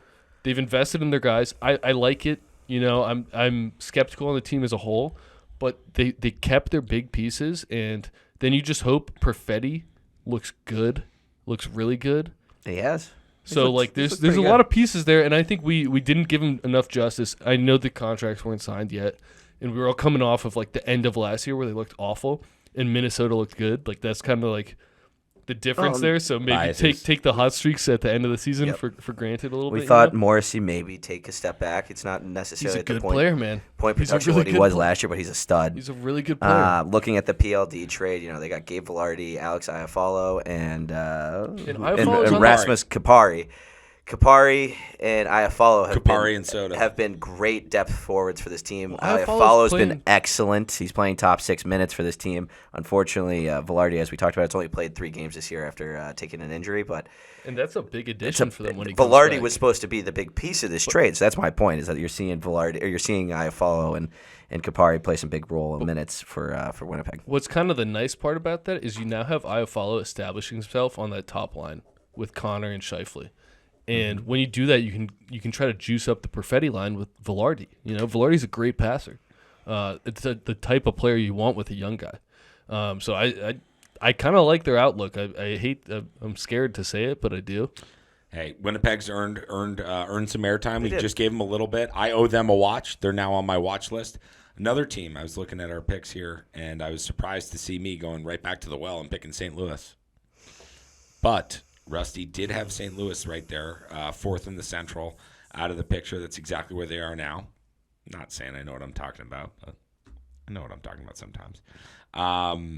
You both had them at the bottom. So that's another team. I haven't watched St. Louis. I owe St. Louis more viewing. So St. Louis and Winnipeg are on my watch list. You guys have anything to add on the Robert Blues? Thomas show? Robert Thomas is sick. Buchelnevich, he's good. He's good. Bennington's has been actually pretty good. Binnington's been really good. He's in the Vezina And Krug's running a pretty decent power play. I don't know what the numbers are, but when I watched, Krug looked pretty good on the power play. Half the time it's going to be a bad contract anyways, but half the time I've tuned in, I've seen Perunovic running the power play. Yeah, he's running it for a little bit too. I haven't watched a ton of them. They're on my to-do list. Owe it to the Termites. And what I do think is good about them is they have not had production from Kyrou. Too much production from Kyrou, and they're playing okay. So all right, more upside for St. Louis. We'll see. I guess so. Yeah. So I mean, it's basically you've got the big dogs at the top. Looks like Dallas and Colorado are going to be where they're going to be 1-2, and then it's going to be up to Winnipeg, St. Louis, Nashville, Arizona. They're 4 teams for 2 spots, and 1.5 spots really with the Pacific that we're going to get to next. Quickly on Arizona, I think they're relying a little bit too much. I can't say the goalie's name, but I think they're relying a lot on goaltending. Vejmelka has been. He's not the starter right now. But Ingram and Vejmelka have been relied upon a lot in the Arizona games, which has been maybe about 4 total. Competent. But they do, and they're hanging around. But they're getting outshot by significant margins, which scares me a little bit. But it's been impressive to start. Actually, I'll get to it on loose change. Let's move on. All right, moving on to the Pacific. All right, so Rusty and Arm had Edmonton finishing at the top of the Pacific. We've beaten the floor down on Edmonton all Vegas. This is pretty exciting. We're Let's not see if gonna Sif talk too has the much about receipts them. here. So Jack's already talking about Vegas. Well, guess what? Rusty's LA Kings are actually the second best team in the league behind the New York Rangers in point projections right now. This is correct. So on a points per game basis, LA is leading the Pacific. Can I say one thing though on that note? Vegas has played 23. LA's played 19. So that's where I think you're seeing a little bit of that inflation on the percentages. But I get what you're saying. It could be the opposite inflation. That's also That's true. why we go point per game. Yeah, That's also true. Maybe LA's on a 140 point pace. Yeah. No, I know. Anyway, Vegas, we all had one or two. They're two. They're looking awesome, and no real surprises there. We've talked a lot about Vegas. Don't need to go there. Vancouver, right? Surprise of the Where do we have them all? Probably the surprise of the year. Okay. Rusty, 6. all three of us had 6. Vancouver, Anaheim, San Jose. 1, 2, 3 on the bottom, in that order. Anaheim, Edmonton, San Jose. That's the reality. I'm glad these receipts as Sif claimed them a couple weeks ago. Yeah, He was on them early. yeah. on Vancouver. Vancouver, you're like, my guys. Oh, I've just There's adopted no the way you had a preseason. No, preseason I did not. I just have liked him since the start of the year. And we've talked a lot about Vancouver. We have. We'll get to a little bit more anecdotal Vancouver and loose change, but I mean, they're awesome. They're vibing, and it looks great. Frankly, Pacific's probably only going to send 3 teams to the playoffs. It's going to be Vegas, Vancouver, LA. That's just what it looks like. Edmonton is going to be the story of the second half. We're going to see if they can rally. But we talked about it last week, right? They're done for the 1, 2, 3. Right now, they're competing for wild card. Yep. I mean, that 17 points, a 405 No, I say competing on a talent and a rest of the season basis, not at the moment. But Yeah. I've got some loose change on Edmonton as well. But that wraps up our prediction check-in. How do you think we did overall? Start with Army. I think we're okay. You know, you're never gonna get them all. The one I wish, I really do wish we had seen a little bit more from Vancouver because there's so many pieces there. And Talkit seems like a really good match there. So I wish we got that a little bit better. That was a vibe miss. And then the other one was like the Wild. I think we could have looked at that roster and maybe said, you know, what are we banking ourselves that this is a top 3 in this division? You know, and it's not that there's so many other contending teams there to like take over that mantle, but we're all on the Wild. And to be fair, this whole Western Conference wildcard hunt is going to be unbelievable because it's all these teams that nobody's fully sold on. It's like so there's just like this slob of teams that like aren't going to be. Like, I mean, Calgary's 3 points out now. Again, right? No, So there's the slog of the mediocre, and then you've got fucking Edmonton In the mix, yeah. That's just got to climb the ladder through that slosh. They're trying to. So like that's going to be the story in the West. It seemingly is kind of like the 1, 2 in the Central are kind of pretty much. You know, it's going to be Colorado, Yeah, the Dallas, good teams and then you are look at the Pacific, and you look at it, and it could be a little bit more of a race I there. don't know if you meant that as much of a asshole statement as it sounded. Arm goes, yeah, you know, the good teams are going to be good. Well, yeah, I mean, those guys aren't going to be in the playoff hunt. They're in the Right, playoff. right, Like, come on. So, Right. All right. little playoff. I'm going to hijack playoff the recap check-in? here just because I have it all in front of me. But standout teams of the year from each division so far. Standout teams of U.S. Thanksgiving. Washington Capitals, standout team of the Metro. That's Rusty's call. Detroit Red Wings, standout team of the Atlantic. Rusty's Fair. call. Vancouver, standout team of the Pacific. Yep. Unanimous. St. Louis in the Central. In the Central. Or Winnipeg. Winnipeg. We got to go Winnipeg. We got to go Winnipeg. Yeah. I don't think there's much debate across those. No. All right. Well, that wraps up our Playoff check-in. U.S. Thanksgiving check-in. Thanks for stopping by, San Diego. Moving on to our always weekly returning little loose change. Alex, I'll let you lead us off on an exciting. I think the week since we've last talked, we start.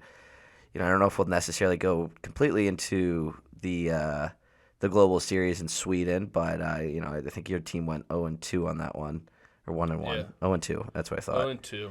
0-2 loss. Toronto came back home and ended up struggling a little bit versus Chicago.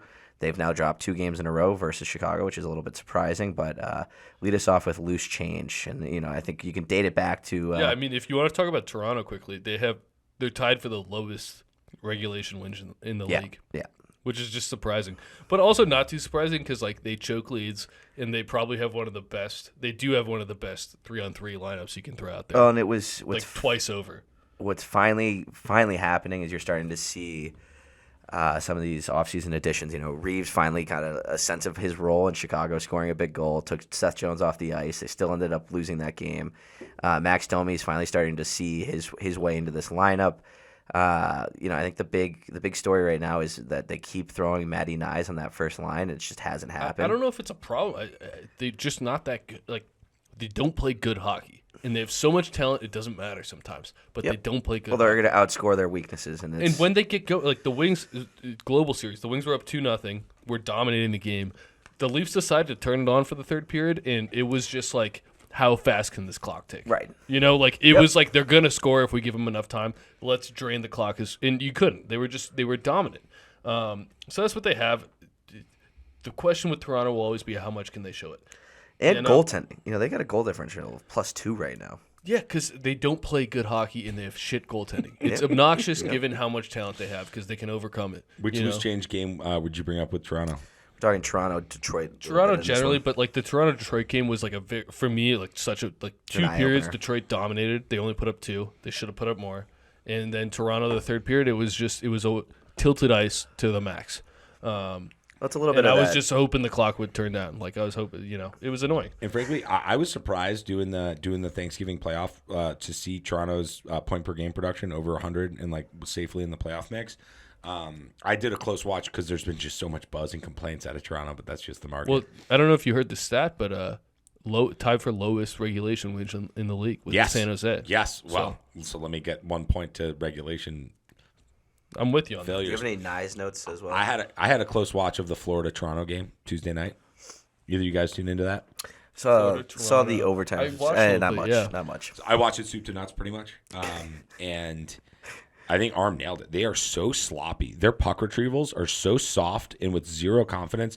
Morgan Riley, my Norris pick, he's playing not that great. And then the rest of the guys, they've called up some AHLers to kind of fill in there who have actually been a little bit solid and doing a better job than some of the other guys they brought in. Klingberg's like the whipping boy. That's been a disaster. There was thoughts of Toronto leaving him in Sweden, but they mixed up Nylander with Marner because Marner and Matthews are on like a career record cold streak over their last 7 games. Where versus Nylander, who started the year with I think he hit an insane. He's been the best forward in the league so far. I think Nylander's going to be over 100 points this year. He's earning his ticket. Pasta. He's playing himself single-handedly out of I think Toronto being able to, or at least making a huge decision between him and Marner. Well, now the talk is, do you trade Marner? Exactly. Which is crazy. And if you watch Nylander, like sometimes you think he's dogging it, but it's really about his patience and his hockey IQ and his offensive instincts. He just knows where to be. And so it's not about is he moving his feet, it's about is he getting to where the puck is going to go. And he does one of the best jobs in the league of doing that. With his skill set, and again, you mentioned Arm, right? Just all the talent around them. But Florida, what I saw to Florida, man, it was complete flashback to last April in spring. They are just so hard on pucks, and Florida's game is such a bad matchup for the Leafs. It's the worst. It's the worst. It's everything the Leafs are not, but they also have skill. Exactly. So I thought that was abundantly clear. Game ends up being tied 2-2 going into overtime. I just want to get it right because somebody scored a late goal to keep them alive. I want to say Toronto. I want to say Toronto tied it late. I think they did. I'm not sure. Yeah, because Florida got up too early. But it was just kind of sequence to sequence of Florida being harder on pucks, harder on rebounds, and I saw Florida attacking the Toronto goalie and zero pushback, zero scrum. On the other end of the table, right? It's like anytime anybody gets near the Florida goalie, they're getting a glove in the face. Well, what's annoying about it is like they've tried to bring in players to solve that, and it's not a player thing. I think it's a locker room culture thing.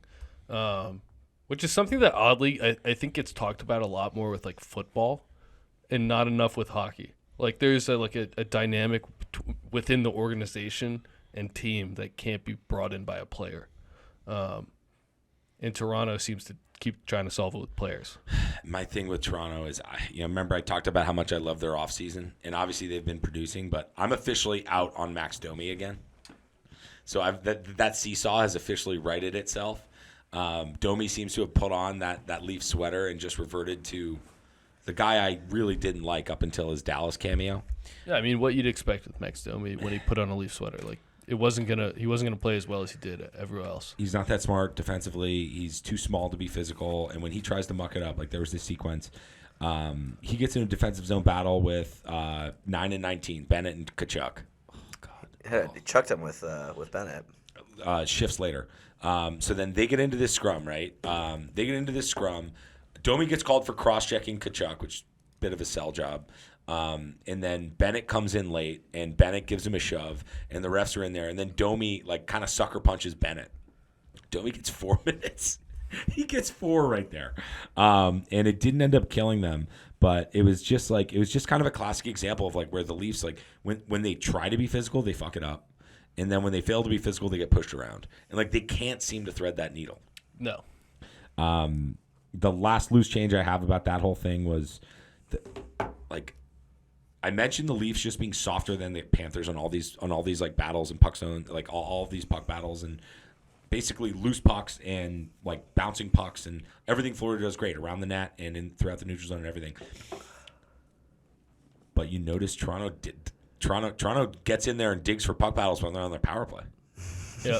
They want their freaking cookies, and Kipper's all over it on Kipper Morton, but it's painfully obvious, and that's really frustrating. It's really frustrating because you got Sheldon Keefe, who's been coaching the damn team for 5 years, and he's sitting there shouting and hooting and hollering, and it's man, you have enabled this whole thing to be what it is. He's got to go. Well, and they're on a 100-point pace because you can see what they can do. They have the roster to do it, and they don't. They pushed out Dubas, and they should have pushed out Keefe. It should have been the opposite. Should have been both. All right, really. Let's move on from Toronto. I got a couple quick hitters. Keep here. firing, Armor. Keep firing. No, we let Armor started it. Let him go. Just final closing thought. That entire game came down to a shootout that got instantly played off, which was a great call. No, it was an absolute excellent call. It just was. It was a rebound. There's no debating it. There's no and ifs or buts. He shot the puck twice. He shot it twice. That is a shootout, no goal. All right, we're moving on. Agreed. Sorry. Yeah, I'm with you, Sif. We're moving on. It was a great call. People honestly. call that a comeback. Quick hitters around the league. Phil Forsberg. This guy is a tank. He had a sick OT winner where it seemed like he was moving twice the speed of everyone else, which included Ryan O'Reilly fighting for his life to stay in the zone. Where he's shoving somebody off, kicking a leg out, and Philip Forsberg just blows by the whole pile, snipes. So I just got to give a shout out to Philip Forsberg. A guy I've loved his game forever because it's fast, it's direct, it comes with a great shot, it's great skill. Nashville doesn't give him the market that no, Phil but Forsberg I hope they make the have. playoffs because I think they could be fun. Also in Nashville, Evangelista's really fun to watch. He's 77, right? Yeah, he's fun to watch. Man. He's a really good player. A guy who got on that little wagon at the end of last year and has continued into this year. So I feel like was he not one of your guys' X factor for this team? He might have been, yeah. But the team looks great, So yeah, I'm all on it. So I guess kind of. Sorry, Arm, before you go on, but add Nashville to the list. Yep. Nashville, Winnipeg, St. Louis. We owe them some viewership. Yep. Totally. Going. And I've watched a little Nashville, but I will watch more. They're fun. They're fun. Saros is human. Don't stop him. He's on a roll. Sorry. Okay. Saros has not been good. Saros has not been will good. Be, I have faith. Next one, I guess kind of Roman Yossi light is what I'm calling him now. Michael Matheson. This guy is sick. And I know he might not be good defensively, but when he carries the puck, he's unbelievable. Montreal, Michael Matheson. He is worth the watch. Just threw up in your mouth. I knew you weren't going to like this, but the guy is a physical. When he comes with speed, he can carry the puck incredibly well. He makes great plays, unbelievable plays. I knew you weren't going to like this, Ross. I don't care. Worth the watch. I'm sold on him. So small sample size, he can look really good. Check him out. Check him out. I know he makes mistakes. Check him out against tougher teams. He has some plays that are just you can't teach. He's such a fraudulent 1-2 defenseman. He's a number 4. I hear you, but he makes plays and he's big and physical. So I like him. I was impressed by some of his plays that he made, and all right. Yeah, he deserved a shout out. He had a sick weave through the D goal that I was just impressed by. The ceiling on Matheson's always been there, but he's playing for this Montreal team for a reason. That's true. Okay. Last one. Uh-oh. Last one. Uh-oh. Something that could have been a full topic here. The Kachuk Bowl. Incredible. Oh my god. Incredible. It just like fireworks all across the board. I'll just touch on a couple quick highlights. There is a penalty call where they say everyone has majors on the ice in addition to other penalties. Let's spend a minute on this. Ottawa, Okay. Florida. For any of you that's not with us yeah, on this one. Kachuk Bowl, Ottawa, Florida. Big Kachucks in attendance and Grandma Kachucks in attendance. Great clip. I sent it to our pod group chat of her just like looking on like, what are my grandkids doing out there? You know, More And- like I've seen this shit before. yeah, no, it was like, are you kidding me? But it's just funny because it's happening on a national stage, you know. Yeah, but it was a beautiful thing. A bunch of big hits. Matthew is like all bloodied up by the end of it, loving it. And there's a clip of Brady chirping him from the bench, and it's just Is there the any classic. mic'd up to that, or was it just? No, I it's don't. not. I think we would. But I have don't heard it think by you now. can hear the mic But up you- conversation. I don't know if any of You that's can really understand decided. what's going on. Brady's really doing his best to yip him, and Matthew's just like, buddy, get out. Would've Get been so lost. good This is in the Stanley Cup final last year, buddy. I'll see you. I'll see you in the seats for If that, that was a one. TNT game, how good would it be if the post game was Big Walt? They should have just brought him out. Would've been so They should good. have been like, bro, and grandma. All right, hold on. One thing I do want to spend a moment on: the referee. Everybody in the ice has a 10-minute misconduct. Everybody on the ice says it. What'd you think of that, Jack? In terms of just the dealing of everything, or how he phrased it, is I guess what I'm asking. The viral moment. What did it say to you? They didn't have control of the game. I don't know. I think it's funny. You listen to Jeff Merrick, who has a big issue with the guys saying good goal versus goal. You have a goal on the ice. You have a good goal on the ice. You know, you're kind of contradicting yourself on that one a little bit. I think who's the guy? Wes McCauley, who's always the one who's got the fun-spirited penalty calls. Asshole. 5 minutes for fighting. Asshole. But I think as much as it's kind of personal, I think it's the game doesn't mind it, and I think they're looking for these moments of trying to find their relevancy, and I think it's small things like that don't get them into the hunt, but it's just things that I think the game doesn't hate. That's all. I don't see the ref getting a. But I see you snarling. Go ahead. Bark. Give me a bark. Long agenda today, so we don't have a full what grinds Rusty's gears segment. Everybody thinks it's cute to see the asshole referee go up there and say 10-minute misconduct, everybody in the ice. Ha ha ha. Isn't this lovely? Ha ha ha. That was a freaking pillow fight, man. Like that was like a very slightly above average scrum. You had And one the- guy drop. Sorry. Shame on me. The softness of the league and the softness of after whistle physicality, the nobody dropping gloves, the sticks and gloves up, like this whole post enforcer era thing, like to me that was just a moment that personified it. And seeing like all of the social media and all of the like emoji, like crying emoji, ha ha ha, ha ha ha, ha ha ha, what a funny moment, hockey's so physical, ha ha ha. It really chapped my ass because this flies in the face of the freaking sport. It's like, no, dude. Like, not everybody in the ice gets a 10-minute misconduct because that's a freaking scrum. So it's your job as a referee. And I know the game was a little bit out of hand at that point. The score was out of hand. It was towards the end. It's kind of a lazy move by the ref if we want to be really... If we really want to audit it. But basically, it's a ref's job to figure out who's going for matching, is a team getting an edge out of this or not, and who needs to be thrown out of the game. And not all 10 guys on the ice deserved a misconduct. So, I thought that it was reflective of the current state of physicality, and it was annoying to me because holy shit, everybody laughs like it's no big deal, but it was a pillow fight. it was like This shit used to- 160 minutes of penalty minutes in the I don't third know if it period. was a pillow fight. It was. So no, he is right about it. It was kind of one of the scrum started after Brady drove the net a little bit hard, gave the goalie a little bit of a stick tap. Three or four guys caught a glove or a fist. And so I think the reason you saw the 10-minute misconducts given out was because I think you saw the first scrap, things collided, they kind of started to get a hold of things, and then things kind of re-instigated itself. What I was looking for in the penalty minutes and seeing what time in the game was left is I think anything under 5 minutes, they're pretty much going to give you, in terms of a fighting or a scrum, they're going to give you the 10-minute misconduct because I think they're just trying to get the teams out of there. This is a 5-0 hockey game that we're talking about at this point. So it's just.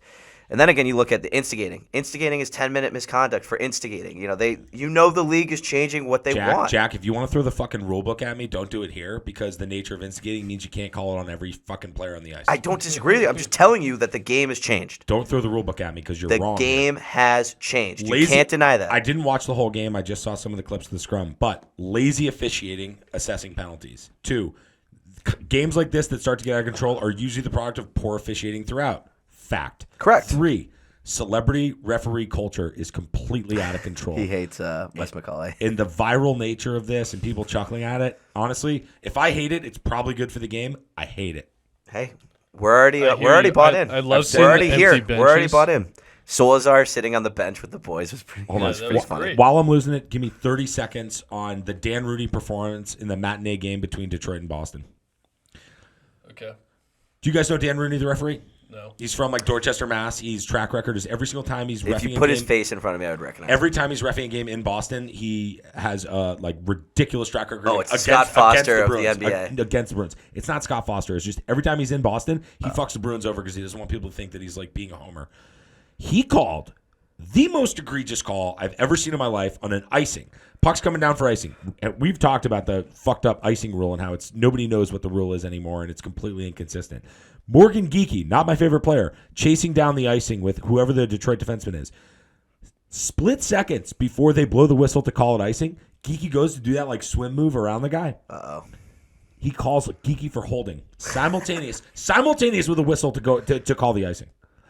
The most irrelevant call that had nothing to do with the competition of the sport. And the guy did it time after time after time. There was another high sticking in front of the net. Our seats, God bless, Roger Matthews having the tickets since the 70s, right? We had a really good view. In the front of the net. Guy gets the most ticky-tack, shaft of the stick, brushes the chin. Lucas Raymond starts to sell the high stick, and I had the angle on it. As he's jockeying his head up to dive the high stick, he's literally looking out of the corner of his eye at the ref. You were that close to see that. 10th row on the hash mark. You can see him go. Honestly, we were on a line. You know when you have a seat on the bench or at a game, I get what and you're you have saying. the perfect line where you can see the puck go right through the screen into the net. I had the perfect view to see his pupils twitch over to the official that was right on the glass in front of us. Asshole performance by Dan Rooney. Dan Rooney sucks, and also matinee hockey sucks. End of story. I'm done with that rant. All right. I know it chaps your ass, and I know it's frustrating, but this is a league that's trying to find a younger and more broad audience, and so I think things are changing, and I'm seeing it at the youth levels of coaching. They do not want hitting to be a part of the game in the youth levels. They don't want fighting to be a part of the game in the professional levels. You saw it in the queue with them banning it. The scrums, the part of hockey that has been the unwritten rules and the unwritten just know it's there is changing, and it's changing for the worst, and it's just the reality we live in. Army, you got any more loose change? No, that's what I had. I've got a bunch. Should we be quick? Are we up against it, Jack? Quickish. I'm not going to put you on a time constraint. Give us one or two more. Give us one or two more because we have some other stuff to cover. Yep, that's right. We do. All right. God, I have a whole rant on the Salvation Army. I don't know if today's the day for The it. Salvation Army? I'm at war with the Salvation Okay, Army. yeah, save it. All right. All right, we're gonna have to get to that later. That might be an ad. Oh man, you know what? Anyway, table it. Consider it tabled. All right, I watched a couple Vancouver games, dude. Hughes and Hronik are the best D pair in the new NHL because they don't play defense because they always have the puck. I'm really interested in seeing how it holds up come playoffs. When things get tighter and there's less space to do these pirouettes and the fancy skating everywhere and the puck management, and you're just more likely to have a forechecking stick blow that play up and keep you in the zone. But for fuck's sake, do those guys keep it moving? But really, also just with that playoff talk, two guys on you. If you can make a play out of that, you've got opened space. up the ice. Now they're behind you. Yeah. So it's one of those things. If you can make it work in the playoffs, it works incredibly well. So we talked about just how Toronto plays totally the wrong way, and one thing that stood out to me about Toronto is that They never do the high glass. They never do that flip the puck out of the zone punt play. And like nobody likes that play, but like it's a break glass in case of emergency. It's like, again, let's get it changed. Let's reset. Do it so it's not icing. Vancouver, I think they definitely coach it like with Sergei Gonchar and Adam Foote as their assistant coaches, and like talk it just basically with like a mentality of like, hey, we're a really good puck possession team. We can afford to have some like panic dump out moments when we're feeling it. They do that really, really well. Toronto does it horribly. I didn't see Toronto. Toronto might have gone off the glass once in the entire game I watched. Vancouver, every time there was sort of a crisis moment, and it wasn't like Hughes or Hronek there to like bail them out with some fancy skating and stick handling. They were extremely, and even in a jam, like Hughes and Hronek were willing to do that flip play. Again, it's not a good play, but it's better than a bad play. Hey, you're talking about the NHL's new hardest shot leader ever. I think Hronek. 107 on a rocket from the point. He's unreal. Hughes Norris, take the money if it's still there. Take it. Did you get that futures in, by the way? I did not. I didn't bet it, no. Bummer. You did? No. I didn't. Well, Cale McCarr's right there, too. That's the thing. Yeah, but And he's been banged up. Hughes has the hype. But there's McCarr fatigue because McCarr Yes. walked into the league. Totally, He goes, totally. Obi Baker, Calder No, Trophy, we're with that. Norris Trophy. He's won, Conn basically. Smythe. He's Yeah, won he's everything. won He's everything swept he can. everything. All right, really quick. I watched the Vegas Edmonton game late last night. McJesus is back. Yeah, I think he's healthy again. I'm thinking he's back. I think he's just healthy again. And I've got a big bit. Who's on Termite this week, Jack? Armors. Yeah. All right, I'm gonna have to hold that note. Hold it for a week. You're on deck. Late and clutch in that Vegas Edmonton game, there were a series of missed calls, and so the entire barn in Edmonton is screaming, "Ref, you suck! Ref, you suck!" And like they missed like 3 straight sequences of just like bad missed calls, and then there is instant replay review and a confirmed 4-minute high stick on Edmonton that puts Vegas on the power play. And Colasar tips one in, makes an awesome tip in, forces OT, where... that must have been power play, too, right? Yeah. But I mean, but again... Vegas just rolling the depth, as always. And, dude, Hague is a... Hague's good. Hague is sick. Did you watch Cardjack? Yeah, on Edmonton. No, on Vegas. Oh, yeah, sorry. He wears single digit. He's like number 6. Yeah. Did he look good? Dude, he gets pucks off. He gets pucks on net from the point. He shoots a very tippable shot. I've heard some good things about him. I saw some good tweets about him, so I haven't watched him yet. Oh, all right. Well, I don't need to get all the way into my Thanksgiving ongoings, but I watched a little bit of Lord of the Rings. The way that they breed orcs. He's one. It's like Vegas is breeding these gigantic defensemen that do all the simple things and get pucks in the net. Yeah. Hey, White Cloud. It's like coaching or something. This guy's coming out of that. It's scouting department. It's organizational. It has to be. But what's this guy's name again? Because he's number 6. Caden Korjak? Carjack. I don't know his name. I'm sorry, but No. But it's Korjak or Car. the last time I watched a Vegas game, he made the exact same play. So you're on it. And he's young. 22, something like that, or less. That was really impressive. I saw more Vancouver dominance against Anaheim in the third. Yorkton, Canada. None of us saw that. None of us watched a lot of that Islander Devils game last night, did we? No, it looked like a fun one though. 3-goal comeback in the third to win in regulation for the Devils. Yeah, it looked like a fun one. Big regulation win. And Jack Hughes is all the way back. Oh yeah. Yeah, he's sick. Yeah, Luke Hughes. The Hughes brother. That's a dynamite duo of brothers that are going to terrorize the league for a long time. Well, all 3 of them will. But those the together, 2, yes. Yeah, exactly. No shit, Sherlock. My final loose change bullet for today, being in the building for Wings Bruins. Good vibe. Klim Kostin is large. He's a big man, dude. That is Saw him in preseason. That is a true large. And he tucks in so you can see the fucking ass. Really, you know what there's some dudes who just have that to them. Baby got back. It's a thing. Who's going to be the guy who kind of hits the shelf for Detroit now that Kane's coming in? Nobody. We're carrying 3 goalies. No, in terms of who's going to is Klim going to find his way out of the lineup? No. I don't think so. I think it'll be Bergeron will probably go down. Bergeron's going to go down. He came out because of Larkin. I mean, how long is Larkin out? Larkin's out a couple games. It's maintenance. Gotcha. I think it should be Rasmussen, who I've loved in the past, but Well, that's what I was going to say. I mean, you got an Fabry's odd gotta man stay in out. line. Someone's going to be an odd man out on that. I don't know. Fabry's got to stay in the lineup. I wouldn't be surprised if Kane gets kind of a Leo Carlson treatment. Game I on, game I off. wouldn't be shocked by that. You got to ease him in. I think they're going going to to rotate that lineup and try to find it. But, like, he's got to play top 6 minutes when he's there. You're not going to play him on the third line, No, obviously. I agree. And, Raymond's coming down, obviously. So it would be Raymond, Fabry, and Larkin. Yeah, I think Larkin's going to stay with Raymond. I think they're going to put Comfer. Kane to brink it is what it looks Yeah. like. Loose change. Another great. Actually, 2 weeks in the national for us at this point. I was just saying we didn't cover a big percentage of the games, but you know what?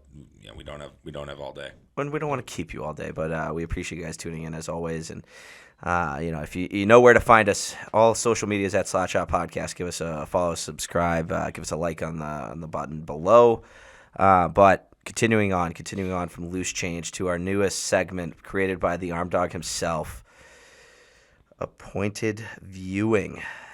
Armor, why don't you take us through what your vision for this segment is, and then we'll give our little takes and picks for what potentially what we're trying to do here. Yeah, so the concept's pretty simple. I look through the NHL schedule every night. I'm always following scores, looking at stats, but every week there's a couple games that stand out. It's like, this is going to be awesome. This is a game that I want to watch, whether it's evenly matched teams in the same division, rivalry, whatever it is. Could be two up-and-coming teams. You want to see what's going on. But it's essentially just, what games do we want to focus in on this week? And the goal is, we're all going to bring one to the table. If we bring the same one to the table, that's not an issue at all.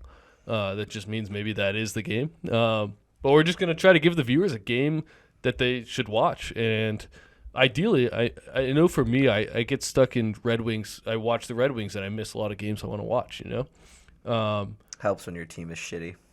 Yeah, when your team's shitty or you have an off night, like figuring out what game to watch. What's the exciting thing? So that's really the goal of this segment, Get some viewers who are stuck in their own team like me sometimes to watch some other hockey, point out the games to watch. And Arm, am I wrong in evaluating your energy for this segment that it's equal parts great matchups of teams that you don't pay attention to and finding the spot in the week where somebody can sit down and just watch a hockey game? Yeah, I'm hesitant to do Friday. When I looked at it this week, I didn't want to do Friday or Saturday. I think Saturday should be completely wiped off because we do Saturday picks. And we have our parlay. No, but it can be. I mean, if there is truly a matchup. If it's a match, yeah, I agree with that. If there's something limits. you got to watch, you got to watch it. But I personally am taking it into But consideration. when you look at it on a Wednesday night and you see Montreal and Columbus, it's just probably not going to be any of our picks. Yeah, Reasonably. yeah. Reasonably. I mean, it could be if you have some niche reason. So since you, Like you think math is are the creator, do you want to go first? Do you want to go second? Or do you want to go third? He's got to go first. Yeah, I'll lead us off here. I the think we tone. can all have the same ones. This is not a Saturday's pick vibe. Like, we can all agree. Okay. Eventually, I want us all to agree and pick one game.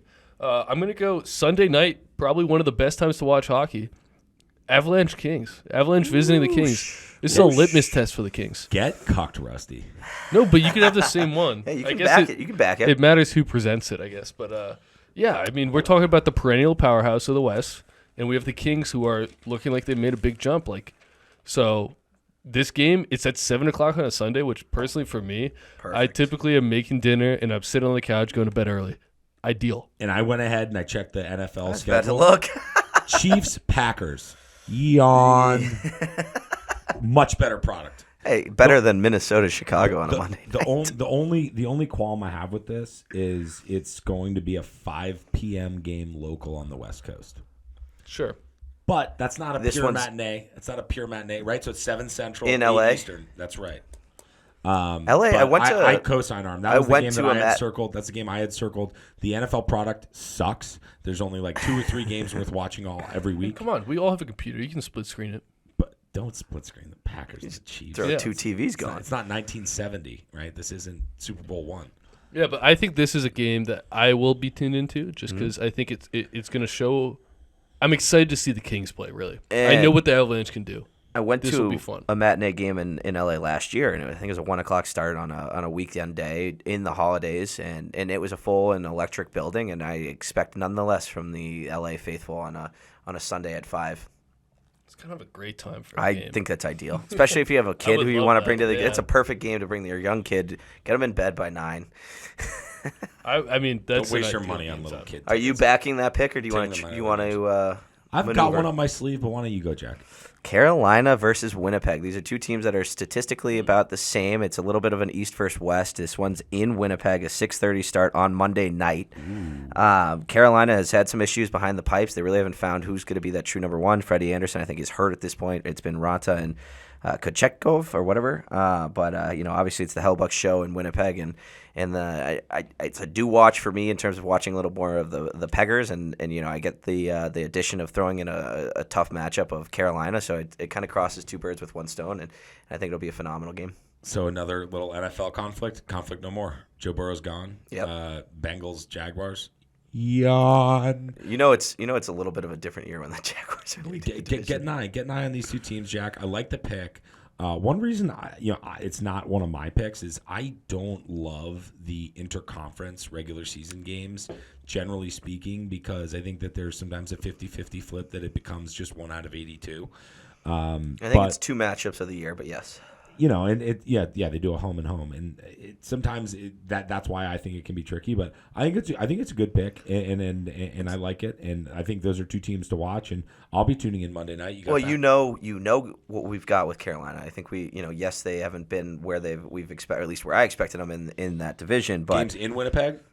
I think this is a good test for the Peggers. Yeah. This is going to be a good one, and I think it's yes, out of conference like you said, and I think baseball is the same way in the sense of looking at National versus the American League. It's a tough watch, but I'm excited for this one. I think it's a good test for Winnipeg, and Carolina has got to kind of establish themselves in this division, and you got to take apart good tough opponents in the West, and watching Eastern Conference teams playing a Western Conference style. I think yes, the styles are a little bit more similar now, but there's always been a little bit of a difference between the way the two conferences kind of play their game. Yes, they're two good teams to watch. Yes, they're teams that we should focus on. Yes, I'll be tuning in Monday night. Thank you.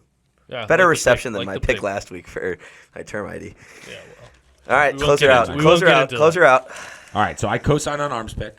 I definitely do. I will be watching that Sunday night, and not the terrible NFL product. That's terrible. Nothing's worse than the NFL product on Thursday nights.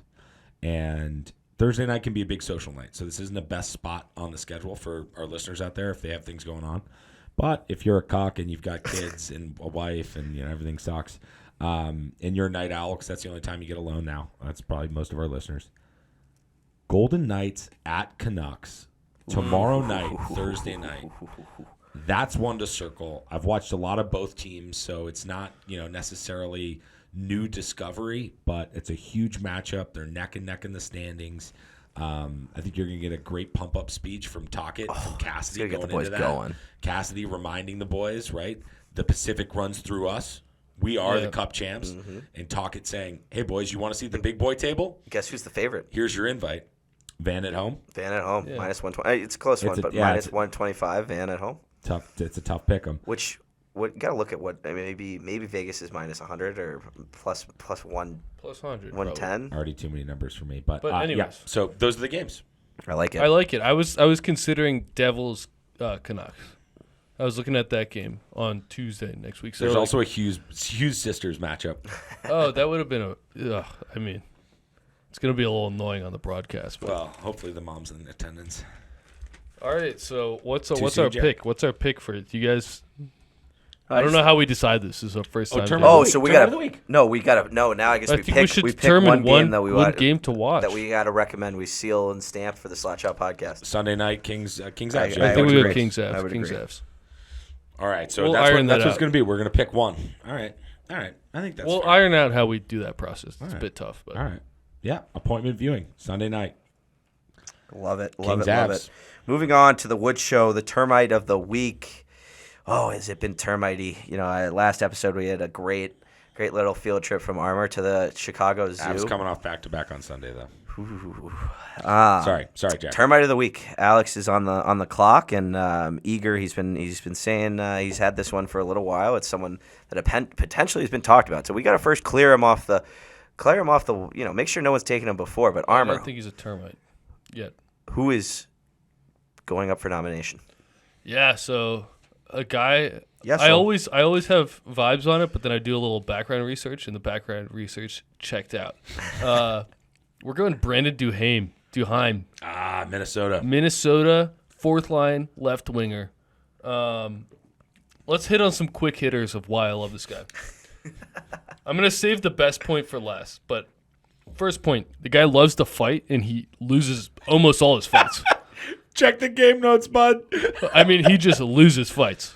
That's such a great characteristic in a termite. Like, I know my boy Uncle Dano's listening. That was his calling card in the Saskatchewan Junior League. Was like most Pims' worst fighting record in the entire league. And this, by the way, includes a fight against Barclay Goodrow, where he gets knocked down, gets up before the rest can get in there, and gets knocked down again. He wants more.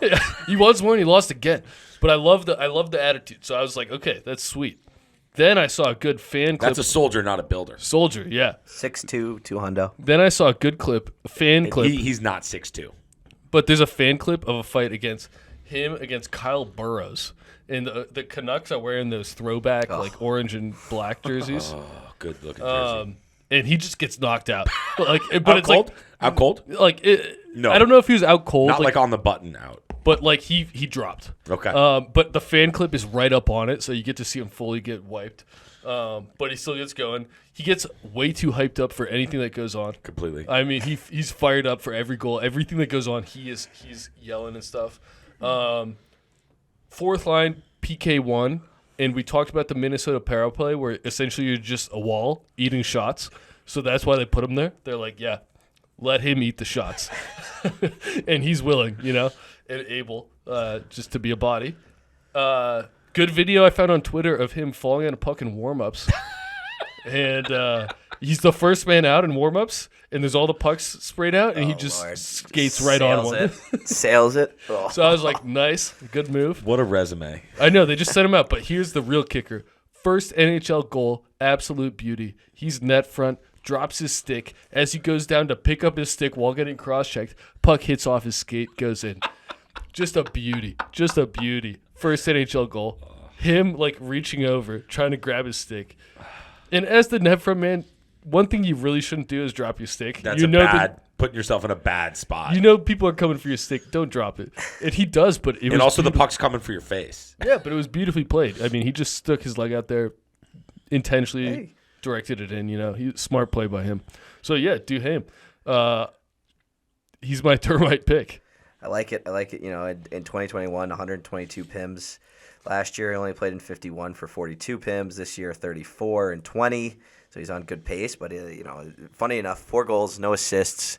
Her shooting percentage is 17.4. Guy does not keep an eye on 4 goals, no assists. Dude, he's a builder. He does not have the vision. For 9.5 minutes averaged, the guy's showing at least someone wants it in Minnesota. So I respect the pick, and I think actually you brought him up last week or last episode. It was brought up in something about, but he was not. He was not appointed, and he has been officially appointed to the nomination list from Alex Armour.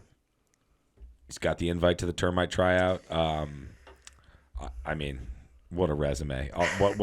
What a pitch, Arm! Just bravo. Also, his line mate Dewar.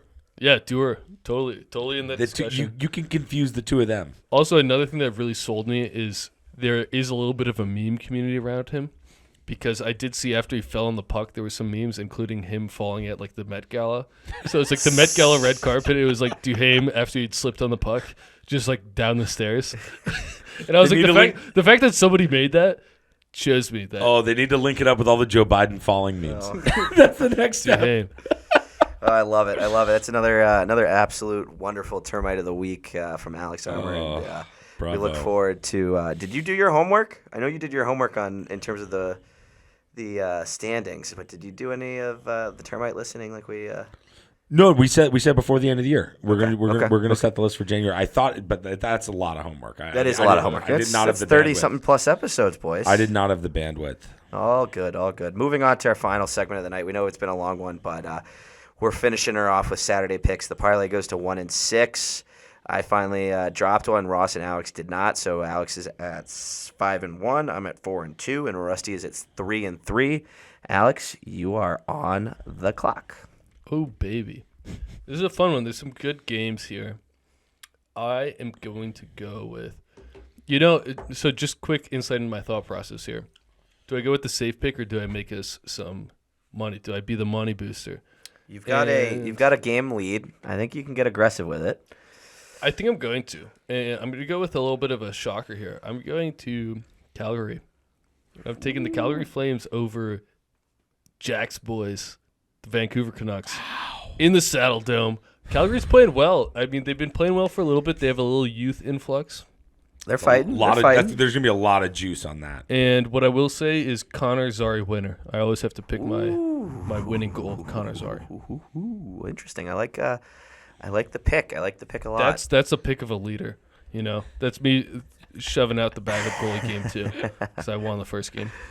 All right, to continue it on, I think I'm going to take Sidney Crosby and the kids beating the Flyers. I don't know where the money line will be on this one, but Pittsburgh's got to get it going. They're 10-10-1, and a once great rivalry that I hope will pick itself back up. And I've got Pittsburgh beating the in-state rivals of the Flyers at a 6:00 start on Saturday in Pittsburgh.